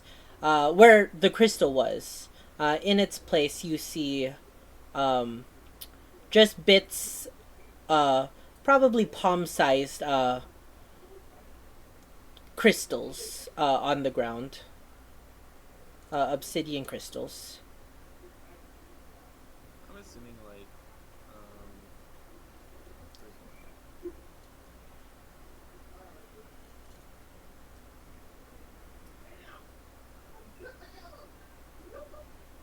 Oh, sorry. I have like some kind of, I don't know where it went. I have like some kind of pack I got, right? A pack? Yeah, like when you first start your character. Oh, like your start. Yeah. That should just be in your character sheet. Also, why isn't it? But I don't. Well, I'm assuming, do I have like a handkerchief or like cloth or something like that of the sort? Let me double check your sheet. I don't think I wrote necessarily it's a burglar's pack. I think I just put all the items in the pack.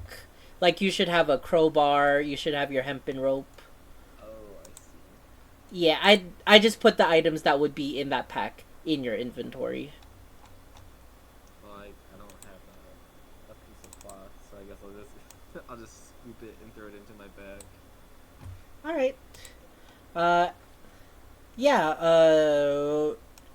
Roll me. Actually, yeah. Roll me a d10 just to see how Yay. big of the chunk. Or are you going for any specific size or?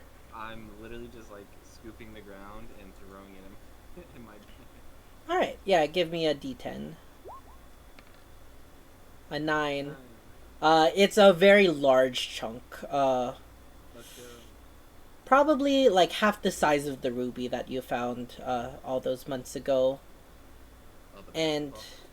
yeah, uh, it's more of like a tennis ball. Oh. This one will do. A Yeah. tennis ball, you say? Yeah, Vess. You or Vess and Ignis, you just see it. Malphus walk over to the crystal. You also were there to witness that this crystal was once Jeremiah Magwug, and you see Malphus pick up one and quickly put it in his bag. What you grabbing that for? It's for a friend. Okay then. Yeah, I will also say, there's many, of these crystals still on the ground still. I'll I mean, just- I'm assuming I only need one big one. Yeah? Probably best if I don't touch it. I don't know what magic is on it. Can I think that to see if he'll like reply? Like, do I only need one? You don't have any you didn't set up any prior telepathic things right now. Oh. I will give you, Vess, an Arcana check if you do want to sense or examine the crystal. Sure, I'll do that. Thought I was gonna get that 18 there. I know. Unfortunate. Oh, sorry, my chat closed. That was a 4. Vess. You don't sense any magical presence from this. At least to the magics that you're aware of. But they do look like nice shiny crystals. Might be good to sell.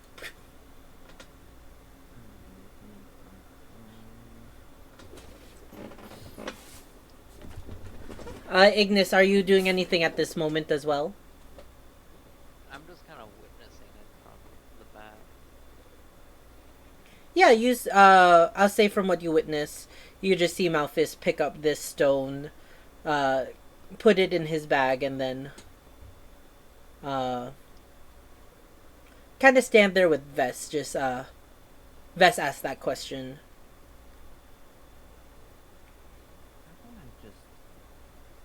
How do I not have like any just random cloth things? Huh.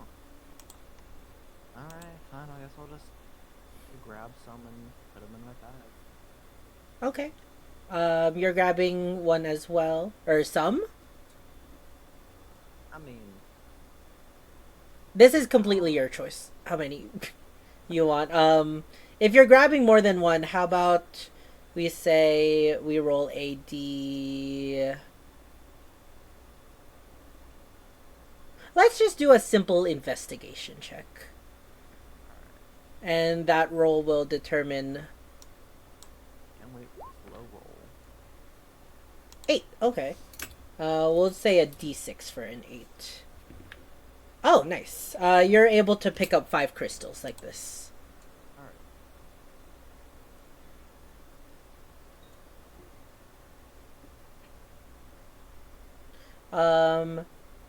And also, I will say once again, you do hear many loud mooing coming from this direction.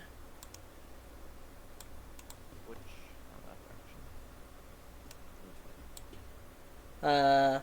To your left, right. What's up?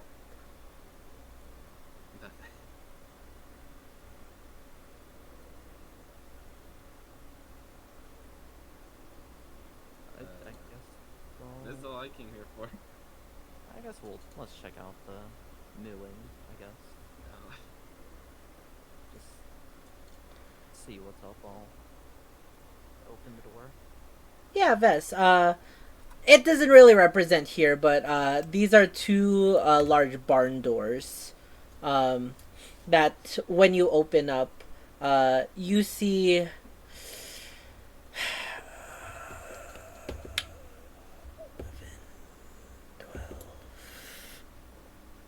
12, 24. You see 24 dairy cows, all just in various rows. Um, they all seem to be kind of antsy right now. Would be a shame if they would, I don't know, die. I'm not gonna just kill the cows. I'll do it. What? Here, Fennel is trying to save 5 pigs. Just, hey, what's up, guys? We got a lot of meat for the barbecue. Was.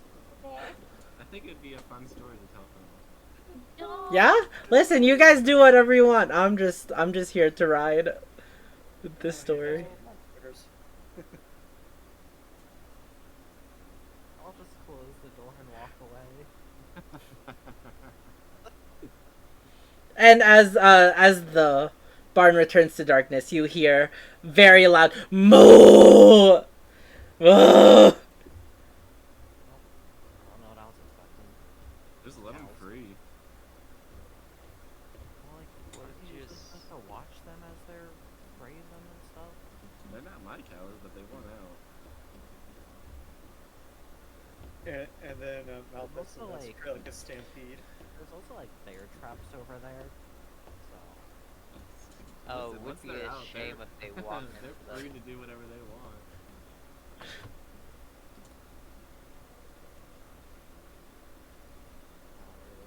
you guys are really just being a bad influence for the child, huh? Okay, anyways. We could, this is the scene of a crime. We could apprehend them as crime evidence and then sell them. If you want to, I guess. Would be a shame if the racist guy lost his cows. Would be a shame. Well, he kind of lost everything, including Yeah, for his someone who life. hated animal-like things, had a lot of animals. Well, he just had the Oh, belief that no. animals belong in cages. Oh, true. No. Uh, Without the racist guy alive, we could just take his possessions. Would be a shame if he oh, lost we all could of raid his... the house. Would be a shame if he lost all of his possessions. Are you? Those tools were pretty pristine. Yeah, let's go in here. I want to go to his bedroom where all the tools were. Yeah. All right. Oh, this isn't there. I don't know what you're. This is Ricky's bedroom. No, I'm not gonna steal from the dead child. Okay. Wait. So I'll say as that thought comes to mind, the three of you decide to go. Ignis, you're just following with this. Just asking. Just making sure. Yes. Okay. Yeah, Ignis. Ignis is a racist activist now. Listen, you're with another tiefling, but I steer you wrong. Listen, racists don't own property. The only property they own is the gender neutral bathroom that their grave becomes. Oh my Oh. But anyways. CV, did you just give me bits for that? Thank you, CV, for the 19 bits. CB enjoyed that. CB enjoyed that very much.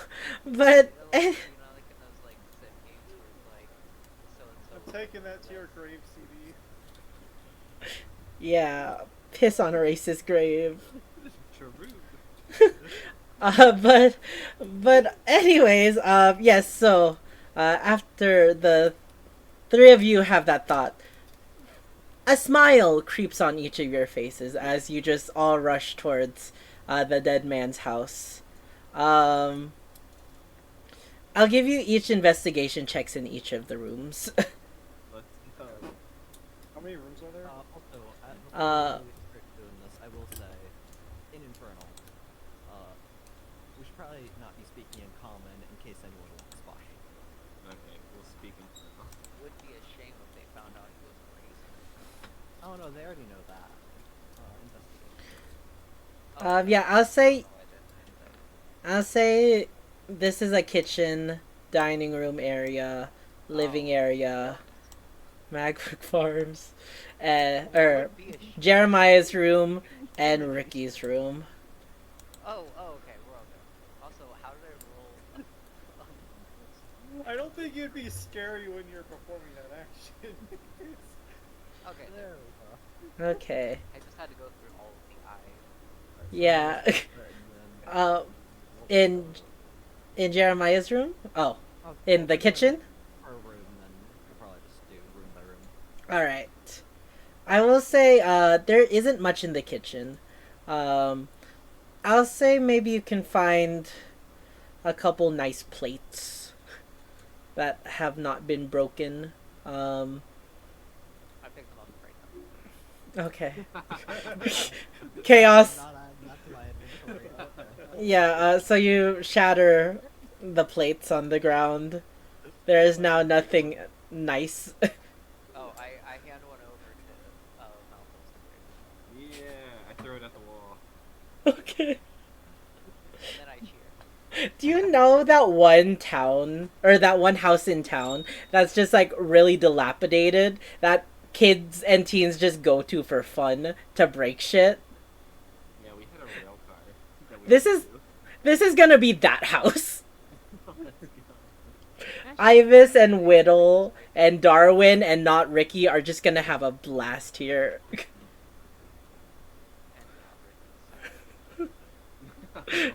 Oh my gosh. But yeah, Ignis, other than the plates, I'll say that's all you find here. The gay pirate. Yeah, all the- I see. the gay pirate plate is a prized possession. Alright, next room. Alright. Let's investigate this room. Investigation. Oh, I was gonna emanate the room. 16. Yeah, you're. The furniture is still kind of nice. There's I use my eyes. there's specifically a leather couch that is pretty nice. You assume that's Jeremiah's. In addition, in a cabinet you can find more plates. Ignis, you find Do I find you find the plate. That's a nat 20. In my mind, I was like, you only find it if you get a nat 20. You find. Let me describe the plate. Let's go! This plate's canon now. I pick it up and Priceless, put you it in my bag. can't break it. Alright. So you take this plate that looks separate from all the other plates. It's a round plate, and surprisingly, there appears to be a painting on it. A painting of a very debonair man with brown hair and an adjacent mustache, and wearing a pink garb and pirate hat. He is twirling his mustache in a very excited, almost provocative manner. Yeah, We you have have a this in sassy the, plate. can we put this plate in the magic item glossary? 'Cause, you know, in itself it is magic. Roll for Arcana. Yeah. Imagine he gets a nat 20 on this too. I will not, 'cause I'm not, 11. And as you touch your hand on this plate, you sense a very minor, vague magical impression on it, but you do not understand the form of magic. It's to be studied and identified later. Let's go. Let's go. I'm gonna regret this later. I already know. Well, I see spoke this plate into existence. I sure did. Alright. Like, there's gonna be a paramount. Move on from this room, come on! Alright, I'll get to the bedroom and investigate. Okay, are we Alright. gonna go to? I guess we'll go to the racists first. Yeah, you head to Jeremiah's room. I'll say for free you can see the pristine weapons, all but for the. There is a pitchfork.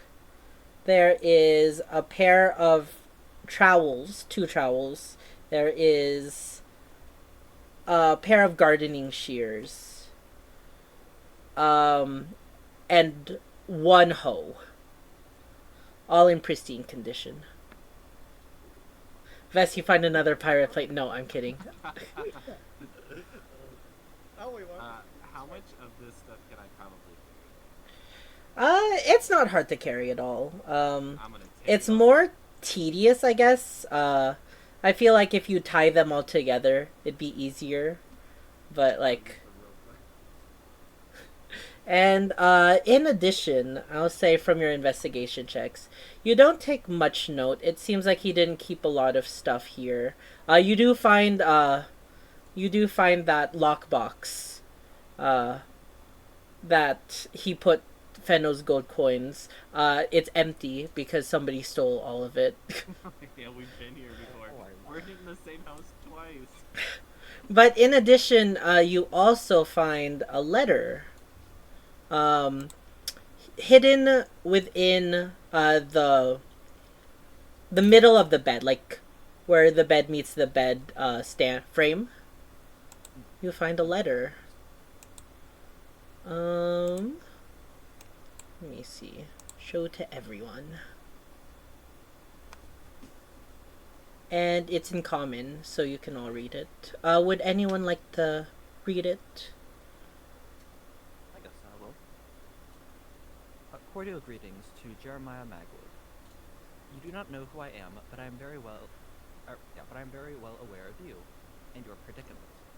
A lichen for a son may stir up trouble, as well as past wounds you so very well may wish to forget. Further, I hear word that those pesky beastkin still refuse to leave the land they squat for many decades. Land is rightfully yours. Fear not, as I, in my immaculate generosity, wish to bestow upon you these simple gifts. I only ask one thing in exchange. I understand that life within this small town may appear tranquil, but I desire that to change very much.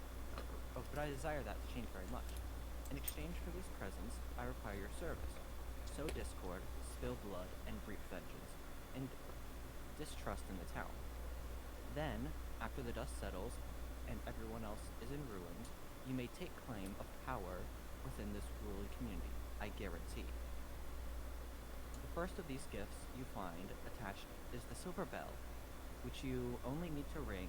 Your son and the wolf and beasts of the wild shall comply to all commands with a simple jingle. How delightful. The second is the crystal, obsidian in color. You need not worry about it, simply keep it around, and if in the most dire straits, it will be a helpful tool. Other than that, feel free to enact and scheme all you wish. Destroy your enemies, be my guest. Overrun the town with forest mongrels. I'm delighted to hear of it. Work among the shadows to stir the proverbial pot. It is your prerogative. Oh, I think I spelled that right. and you do not need my name. Simply think of me as the benefactor who enjoys the grinding of gears and the machine of food. Signed, Master L. Thank you, Icy. I think O stands for blue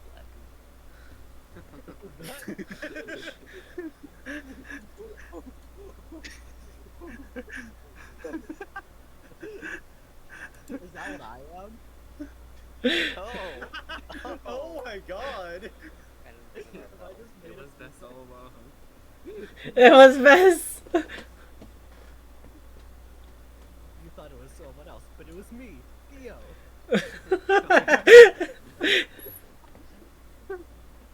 That worked so well. We got to stay so. But yeah, I'm assuming you're reading this to the other two. Yeah. Is this something we share with? Does anybody have a photographic memory? Why? no reason. Why don't we just bring this to the night?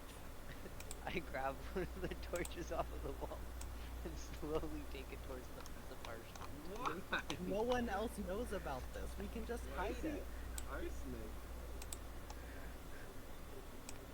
I'll In the distance, you can just hear a goat yell, yes! Yes! Oh god. But yeah, you see Ignis approach with a lit candle. I just put the letter in my pocket. Aw. Are you thin, Ignis? Yeah. No? What's wrong?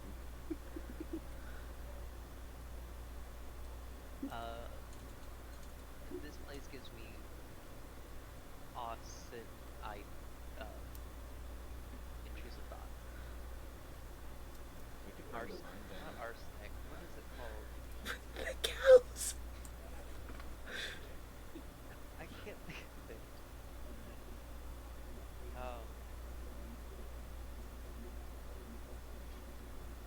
Oh, hold on. No. Just intrusive thoughts. We'll put Mm. I get that. You want to burn things. Yeah, yeah. You're a fire starter.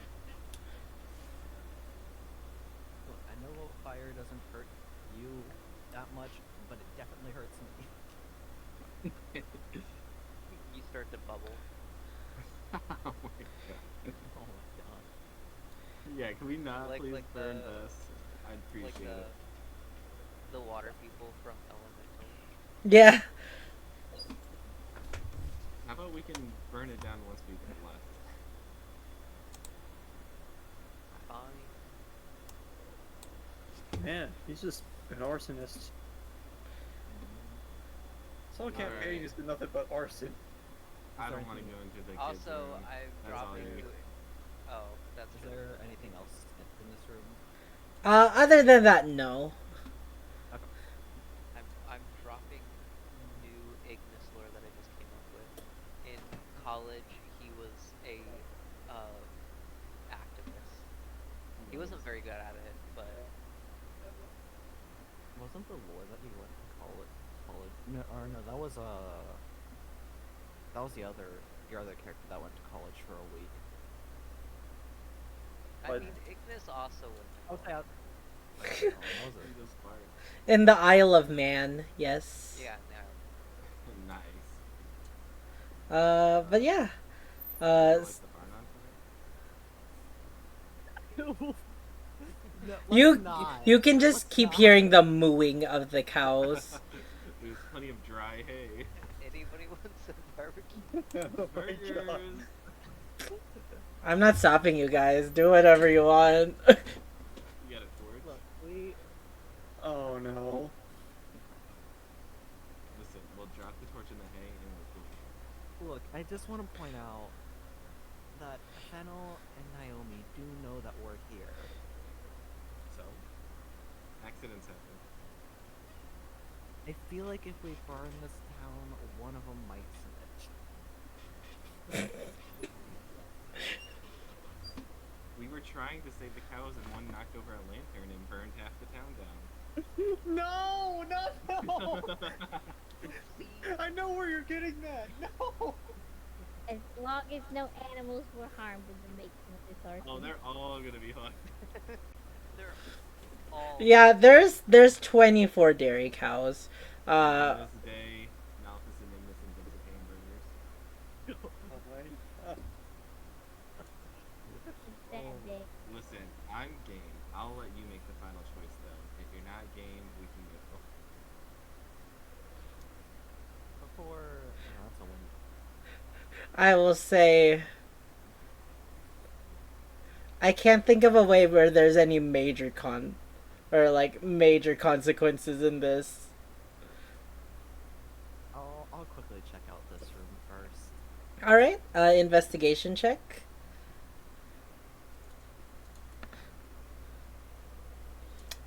Fortunately, you got a 19, but unfortunately, you've already investigated the important thing in this room. The treasure that Jeremiah took from all the houses that he killed. Oof. Oh, That that's you've what already caused it. taken. Yeah.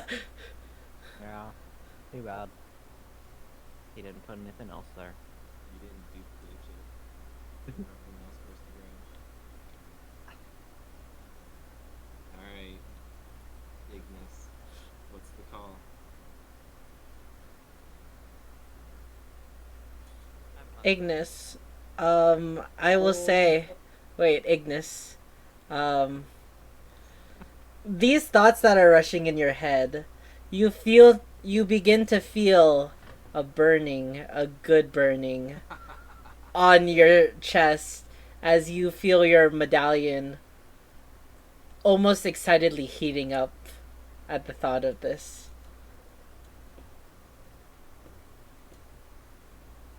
What was that? I don't know what you're talking about. Crazy.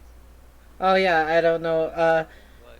There's just something on your chest that's giving you that nice burny feely. Ignite. Come on, are you gonna do Ignite, Ignis. It is your destiny. Oops! I dropped the candle. it?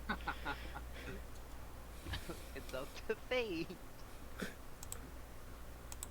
Oh no! Who accidentally drop a candle there next to the very dry hay? Oh, alright. We're dipping. And as you dip, you can just hear the screaming moo moo. That those moos will haunt you forever. Join the line. All right, back to Naomi, who is in the house of Cha. Moo. Moogle cow. No one else is here. Thank you.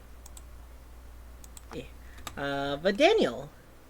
Let me pull up Daniel. Fennel's not here either. Fennel. Whack. Daniel The Shadow Realm and feel. Edwin. Me in the void. Yeah, you enter and you see Edwin. Edwin has taken it upon himself to get a drink of mead. Or not mead, tea. And he is sitting alone at one of the tables. Naomi, Daniel's been holding your hand, and you can feel it's clammy, but he holds it and leads you over to a table. Let me get you something. I will be right back. Don't move much. Then he walks away. Okay.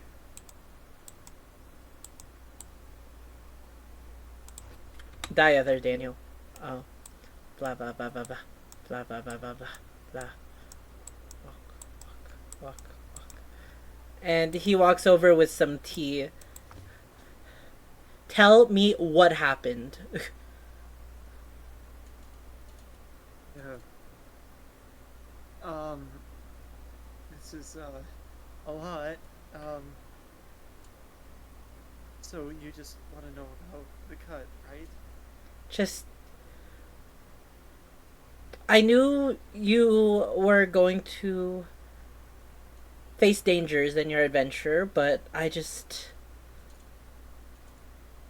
don't know. I just care about you. I just want to make sure you're okay.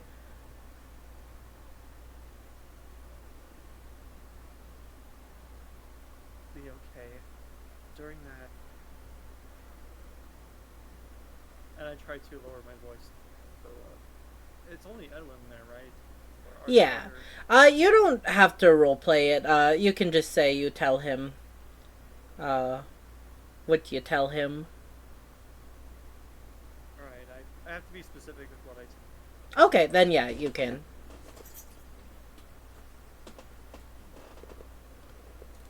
What do you say? Sure. Oh, you're cutting out. Sorry, I have to lower sensitivity. Alright, yeah, that should be better.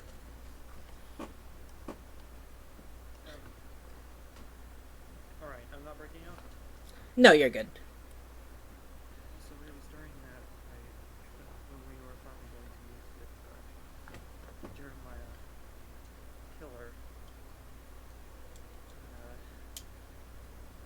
when we were about to raid, I heard this loud bell chime, and suddenly I had no control of myself. I ended up attacking my friends, mostly Edwin, when I had struck him. And I couldn't help but feel a lot of pain and sorrow. I wanted to break free, but I couldn't. Next thing I know, well, it overcame me. And before I could take control of myself, it was too late as I struck myself with the sword. Whatever that bell was took entire control of me. By the gods. Where is this bell now? We have to destroy it. It has that power. I don't know if anything, and Enwin would know more. Because shortly afterwards, Before you can even finish speaking, he's walking over, and you see him. Edwin watches in confusion as he walks over to the table, slams both his hands, and demands, "What happened?" Daniel. And you can begin to hear him yelling and giving fine remarks to his previous captain. How dare you let that precious girl get hurt? I know she's done things in the past, but I overhear this and I walk over. Hold on. There's no need to get mad at him. He did nothing wrong.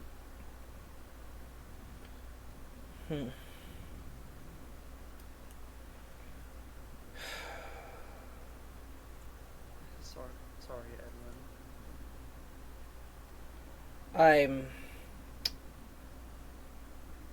If you're asking about what happened to the bell, it vanished. It was destroyed as Jeremiah was.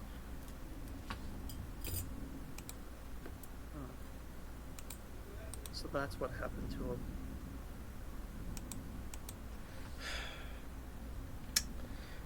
Damn it, Edwin. You make sure she doesn't get hurt, alright? I don't think you have any ground to demand what I do and I don't do. She is a criminal. I don't want to hear it, Edwin. Make sure she's fine. And it's gonna be a NPC insight versus intimidation.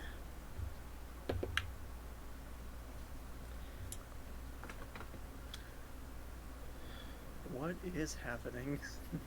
Roll me an insight check. As you see they're kind of at a standoff staring at each other. Both grimaces on their faces.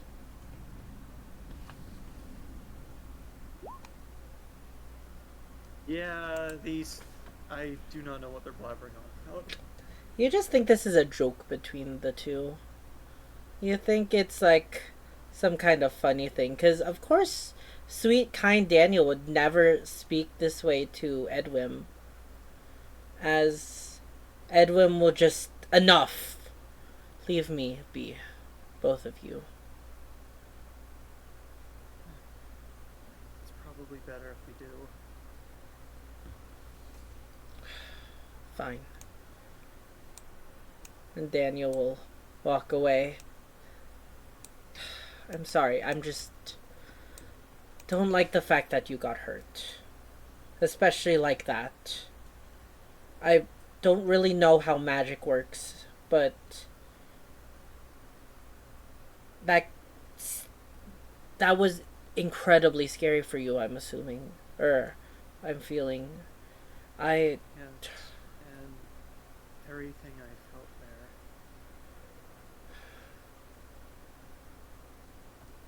It's really making me question a lot right now. I imagine as much. Um, Listen, take as long as you need. I'm here for you to say anything that you want. And yeah, I'll just say for the next couple hours, you and Daniel just speak with each other. He listens intently to uh, everything you want to say,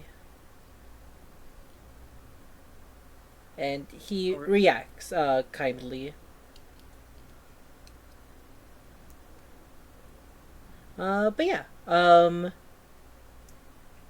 if you just want to talk about your feelings and stuff, I'm not really gonna roleplay all of that. I think that'd be something good for out of session roleplay if you want to do. Yeah, that would be an out of session thing. But yeah, let's just move over to it's been a couple hours now, and I'll say, um, Fennel, you have calmed down Millie. You stopped her right at the nick of time before she was able to break the final brick and release the water of the fountain. And you decide to head to the Peapod, or not the Peapod, the House of Cha. Ignis, Vess, and Malphus. Uh, you decided your next course of action afterwards was Vess wanted to speak with Tanilla about the ring, I believe. So you also head there. And I'll say everybody reconvenes at the House of Cha.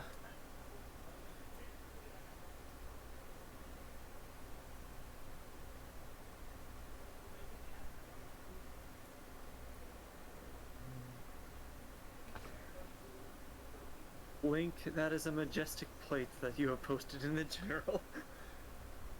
It's the gay pirate That plate. is- yeah, it's the gay pirate part. Yes. I can direct your attention to random pits real quick. Yeah.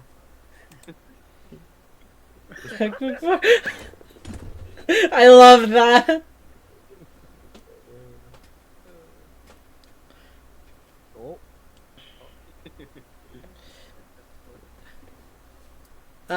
But yeah. You said we're Fa- showing up at this time? Yes. I'll say everybody convenes around the same time. Fennel, let me get Millie out. Boop. Fennel? Yeah.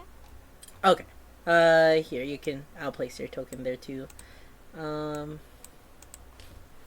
And as you're walking, I'll say Fennel, you meet up with the other three first, out of the tavern. You're riding Millie. And, as you approach, Millie goes over to Ignis and sniffs a couple times. I smell arson on this one.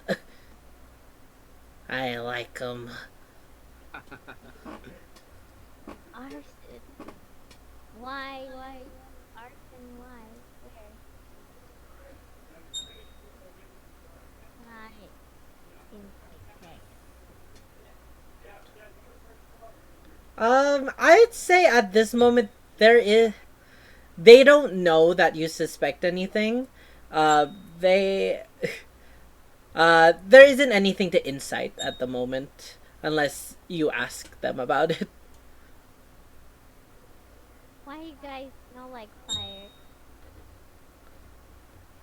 What, you have something What to do you say mean? about tieflings? Oh. And then I like pat out the like ash on my coat. Okay. Yeah, insight check. All right. Yeah. Insight. Uh, Ignis, I'll give you deception with advantage. Oh. I It's player versus player, so nat 20s and nat 1s don't matter. If you can beat it, she still doesn't know. You can be at a 23. Can I roll? Can I help with deception? Oh. It was already helped with you. Damn, so close. Tried so hard, but I get so far. But You watch as Ignis pats some ash from his cloak, and he just says, "What do you mean?" What did you do? Just some spring cleaning. Would you like to Now- see our treasure? And then I pull out the gay pirate plate. Nice. Whoa! Where did you get that from? That's so Um, sick. We'll talk about it later.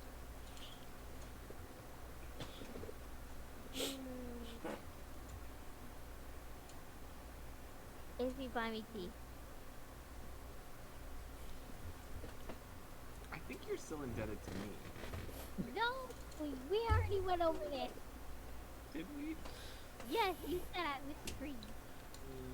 I don't have it in writing. True. I was like, never make a word promise to the warlock. Wait, do you know that? Well, joke's on you, cause I don't have any money. I just have a goat. Guess you're going thirsty. You know, I know I got a bit taller, but I don't remember Billy being this short. I have two goats now. This is Millie. Ah, She's that makes more sense. psychotic, but you know, I Nice think names. she'll be a great addition to the team. I'll go with Pet Millie. You pet Millie. Roll me an animal handling check.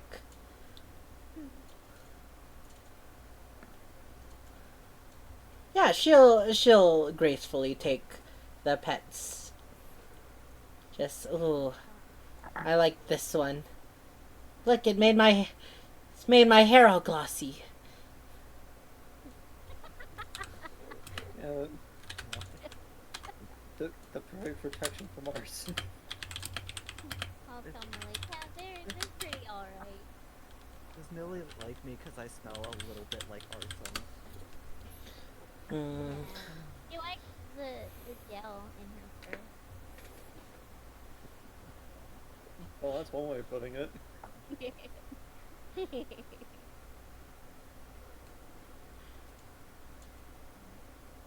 Are we headed inside? I guess so. Yeah, let's go. Don't worry, guys. I got the milk. Alright. That's Millie saying. You can't hear that. Only Fennel heard that. I was so confused. I got the milk. She steps in, and as you enter the House of Cha, you see a sight. Daniel, you see the face of Daniel as everybody roll me insight checks except you, Naomi. As he is intently listening to what Naomi is saying. Oh, great. Oh, fun. No. Fennel, you don't know. You're too busy about that milk comment. But the rest of you, you just see all the kindness and warmth on his face as he's attentively listening to Naomi. But when he sees you, he perks up just, "Oh, hi guys." Oh, no. Hi, Daniel.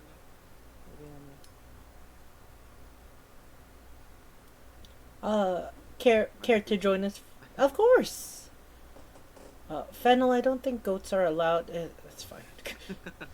I think I should keep an eye on this one. She's so great. Did you like de-summon? Yeah, but where's the fun in that? She walks over and then kicks this flower pot to the ground, shattering it. Oh my god. What is going on today? Today's a great day, by the way. Wait. Before I we needed to make it lighthearted after we killed a child. I don't know what kind of meds I was on at that hospital. Man, bed, but I imagine needed saying one. that on 2 Twitch streams. In game. In Minecraft. Oh my gosh. he's working at the bar over there. Umbrian? Yes. You see Umbrian. I don't He- know. What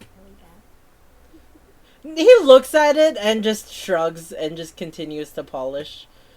Oh, it's fine. Nelly, you're fine. And No, she starts to eat the flowers that were in that pot.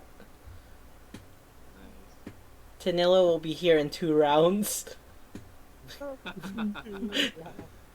20 seconds later. But yeah, what were you guys up to today? I heard that there's a feast going on for you guys.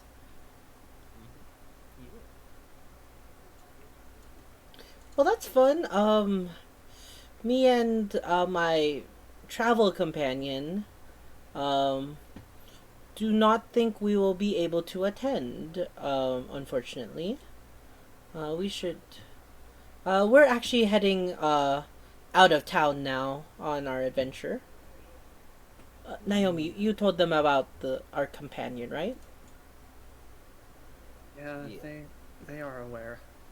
Yeah, Extra barbecue. My god. extra barbecue. When he says that, can I do a perception check on smell? I'll give you an insight check, regular. Okay. I guess I Insight can is focus on not him. for you, yeah. You're too focused on his beautiful blue eyes. What? Anyways. Doesn't he have green? Oh, green eyes. I don't know. But, yeah. You don't take much notice on that comment. He's like, well, I'm sorry to miss it. I think, my travel companion of the bed and breakfast, his name is Larry. Larry. Yes, and actually we got another companion that insists that we leave town immediately. Oh, here he comes actually.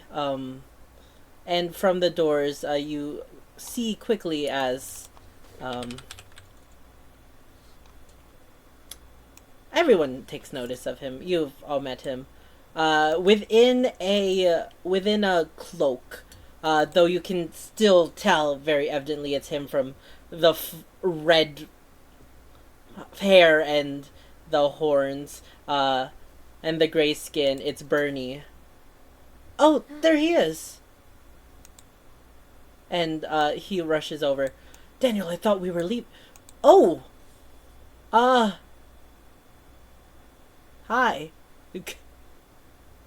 I'll smile Wanna- and wave. Anna elbow Malthus very subtly. Smile. I kind of cross my arms. Uh, You're gonna leave without saying anything? Melphis, I didn't think you would be here. And he'll say something in Primordial. He'll curse in Primordial. Yeah, I hear it because I speak primordial. Yeah, he says this. He says essentially like, shit.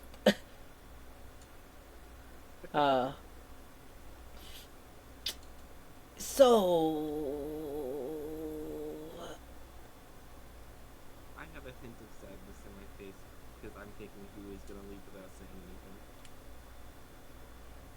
anything. could we talk, Malphus? And then we must away soon, Daniel, if that's okay. Of course, I'll get the caravan ready. Goodbye, all. Goodbye, Naomi. I do hope that you do take care of yourself. I will. I guess I'll say. Wait, he said he wanted to speak with me. Yeah, Bernie, and he'll ask if he could see you in the greenhouse. Yeah, I'll stand up and I'll drop all the tools on the ground and fall. What? And as you guys walk in, you just hear the echoing scream of Tanilla. Whose goat is that? Wait, what did she say? Did it pitch? Sorry. Whose goat is that? Oh my I have no idea. Who Um, do you think it is? Let's see. No. Malphus. Bernie takes your hand and leads you into the green room, where it's just the two of you as he shuts, and will uncloak himself, though it didn't really give him much hiding. He looks. Malphus, I didn't know that you would. I'm sorry. I should have talked to you before. At least say goodbye or left a note. Do you remember on my date when I was walking you back home, I was talking about being trapped here, feeling like I was forever stuck in this small town, just destined to inherit the blacksmith shop and disappear into obscurity. Well, the other night I came down to the House of Cha and I met Daniel. And I heard about heard about what he was planning to do and his adventures, and it just, it really sparked something in me, like a fire. And it gave me a thought. I have to travel to find out what I want to be and who I want to be in this world. I know it's kind of selfish, but I was kind of hoping your party would be the best distraction to slip away before anyone took notice, especially Grimthrick, before he finds the letter that I gave him. But I did hope that we would see each other on our travels. In all fairness, I thought to leave before you left me. Well, I'm kind of like looking down and do like a little like stop with my foot. Well, I for one, and then I'll like look up with like a smirk and say that I support it. I'm down. Be who you want to be. Thank you, Malphus.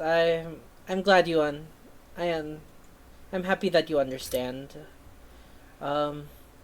But like I said, I hope this isn't the end for us. Daniel says we're traveling down to the Warog Festival, where I hear that some blacksmiths will be displaying their craft. Hopefully I can learn a thing or two there. Maybe even upgrade that tail dagger. Well, I'm sure, knowing me, we will cross paths. I do hope we do. Can I, never mind. And he just steps away from you.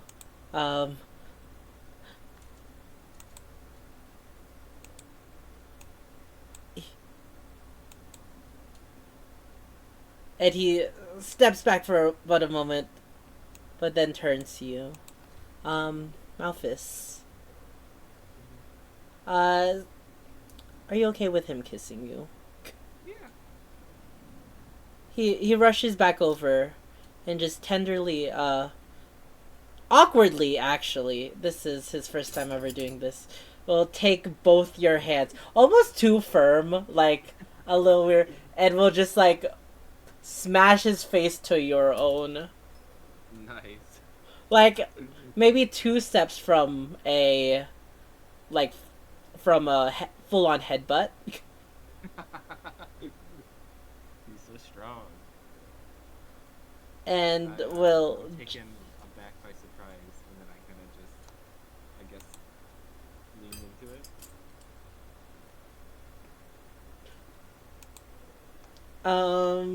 Yeah, you take it, and it lasts for but a moment, before you 1 second. See here. Oh my god, I don't have him. Wait. Before, oh god, he might be big. I imagine that he's taller than me. Excuse. Yeah, he's a bit taller than you. Before you're interrupted by some tinking on the glass. Make a perception check, Malthus.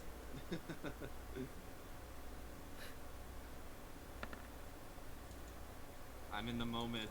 Yeah, you're in the I'm thinking about moment. the outside world. But Bernie takes himself away as he looks over to the glass, and I'll say you look over where he is. You see a small, familiar green goblin knocking on the glass, kind of gesturing for him to come, and Bernie will just smile. I guess, hopefully I'll see you on our travels. Actually, can I follow you out? I have something for Larry. Oh, okay. And yeah, the two of you walk by. Has anybody... I'll say if you wanted, you could follow, you can follow and help, Daniel. Or you could follow, Bernie and Malphus as they walk out.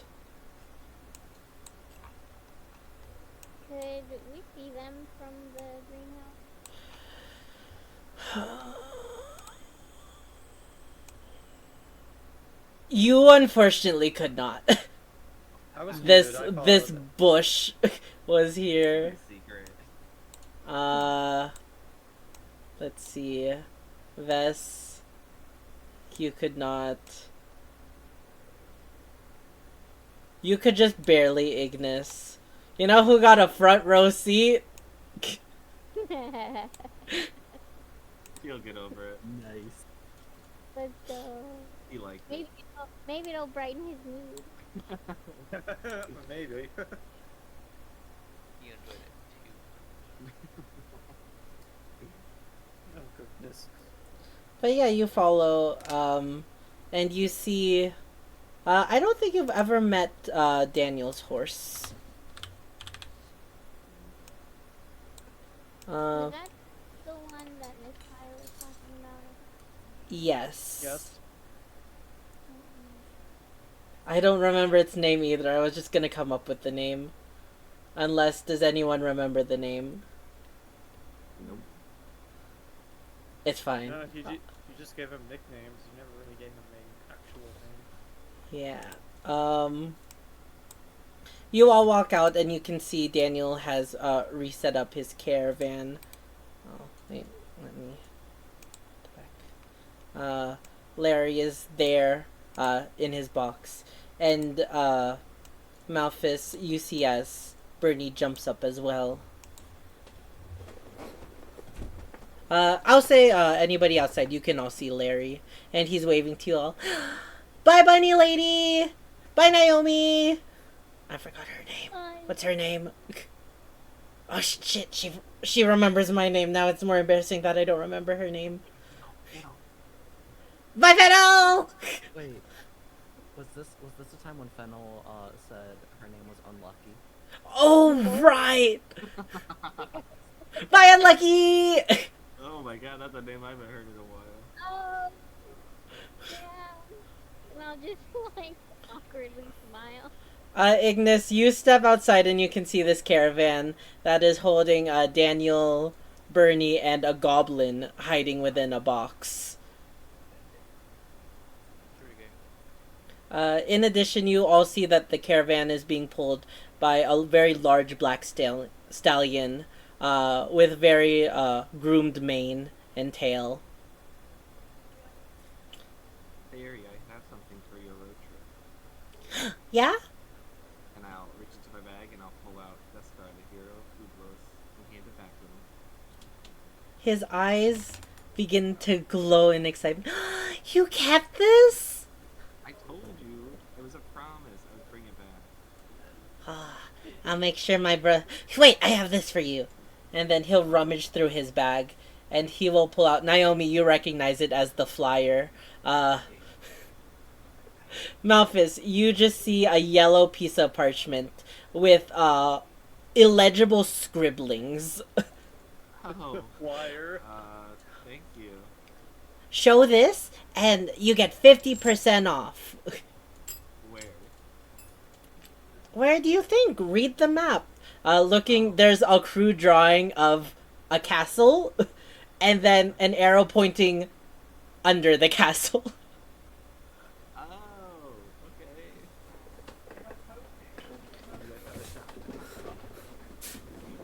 okay. Larry's an entrepreneur. Let's go. All right. Also, Larry, I bet if you asked nicely, Bernie would read Hero Blue Voice to you. Will you? I'll give him Sure. Isn't That's that sweet? fine.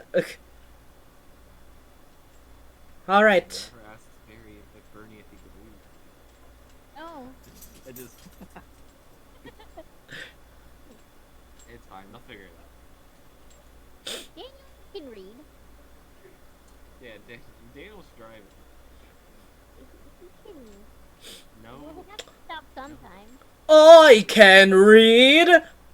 Fennel, you're the only one who can hear that voice. As the rest of you just hear whinnies.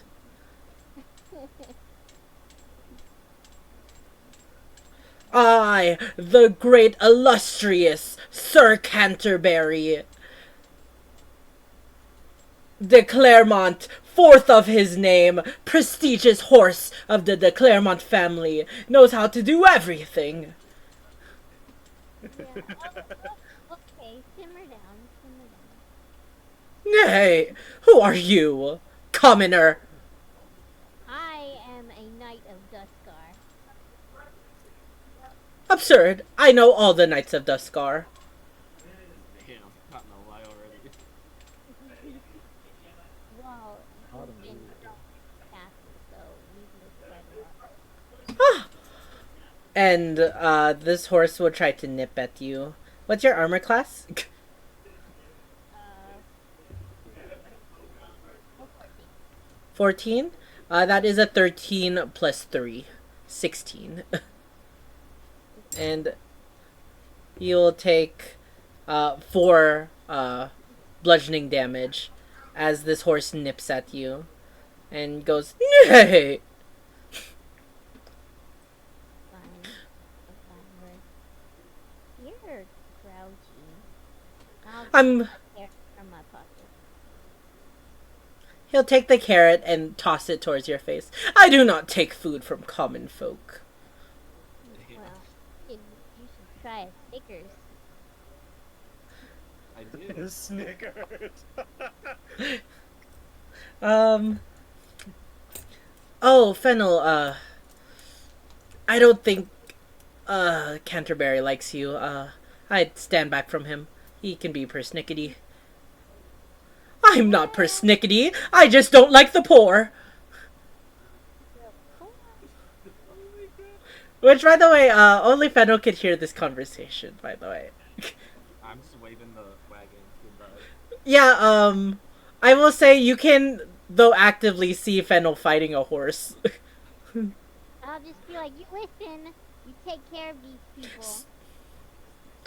I don't need you to tell me that, plebeian.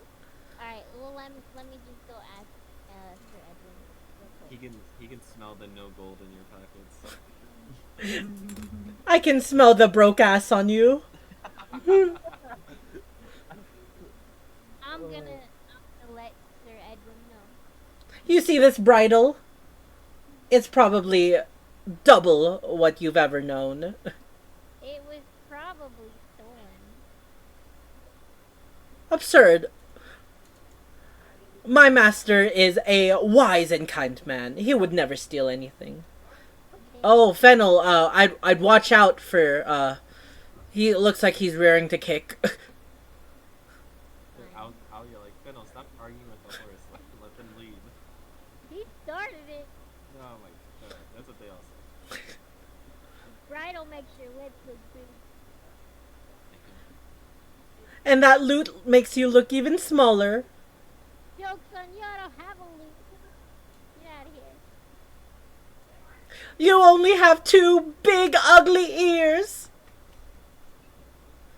Oh, okay. I think we should leave before Canterbury decides not to. But goodbye all. It Bye. was great seeing you. Hope to see you on our travels. Be safe. I will. No thanks to you. Not you. Mistfire's a better horse than you. Then let's go. Misfire is a big loser. That's not where that was going. Me either. And with that, Daniel, Bernie, and Larry leave. And I think that's actually I think where we're gonna leave the session tonight. Yay. Belle also charisma rolls. Hooray. If I didn't like Daniel, I'd send Millie out for art. I can smell the broke ass on you. Thank you, Kuro, Yeah. for that quote. But alrighty. Let's go, guys. Thank you guys so much for joining for another amazing session. I hope it was fun. We had a bit of a more chill session after the tension of the last 2. Hey, Eden. Yes. Are we gonna save the Carissa for next time? Charisma for what? The rolls. I use spells. Today? No, you were saying Oh, that you. no, the other. Oh no, I said that I am not gonna be doing that, but I've kept track that you have used those spells. Okay. Yeah. But yeah. Alrighty, guys. Thank you guys so much for joining another session. If you guys haven't already, go make sure to check out all these amazing people. Tweak, Beyond, Delta, Icy, Link. They're all awesome. And all their tags are down below in the panel below. Now, if you guys didn't have anything else you wanted to say at the end, I think I'm just gonna go end my stream. I'm still down to hang out after. Yeah. Alrighty. Talk to you guys in a bit. BRB. Alrighty, guys. And with that, that will be the end of tonight's stream. Thank you guys so much for watching another amazing stream. I hope you guys had an absolute blast, because I certainly did. If you're new around here, consider dropping those socials, or checking out my socials, my Discord, and my VODs page, and dropping that follow. Thanks for the stream. Thanks for hanging out, Kuro. Thank you, everybody who joined and talked and hung out. Beyond, let's go. Umbreon, Story, CB, thank you for the 19 bits. Let's go. We will be back tomorrow with some stream. I don't know what stream. Oh, Big Run. Yeah, I'm going to be playing some Splatoon 3 tomorrow. So yeah, I hope you all have a great rest of your night. And see you guys next time. Bye!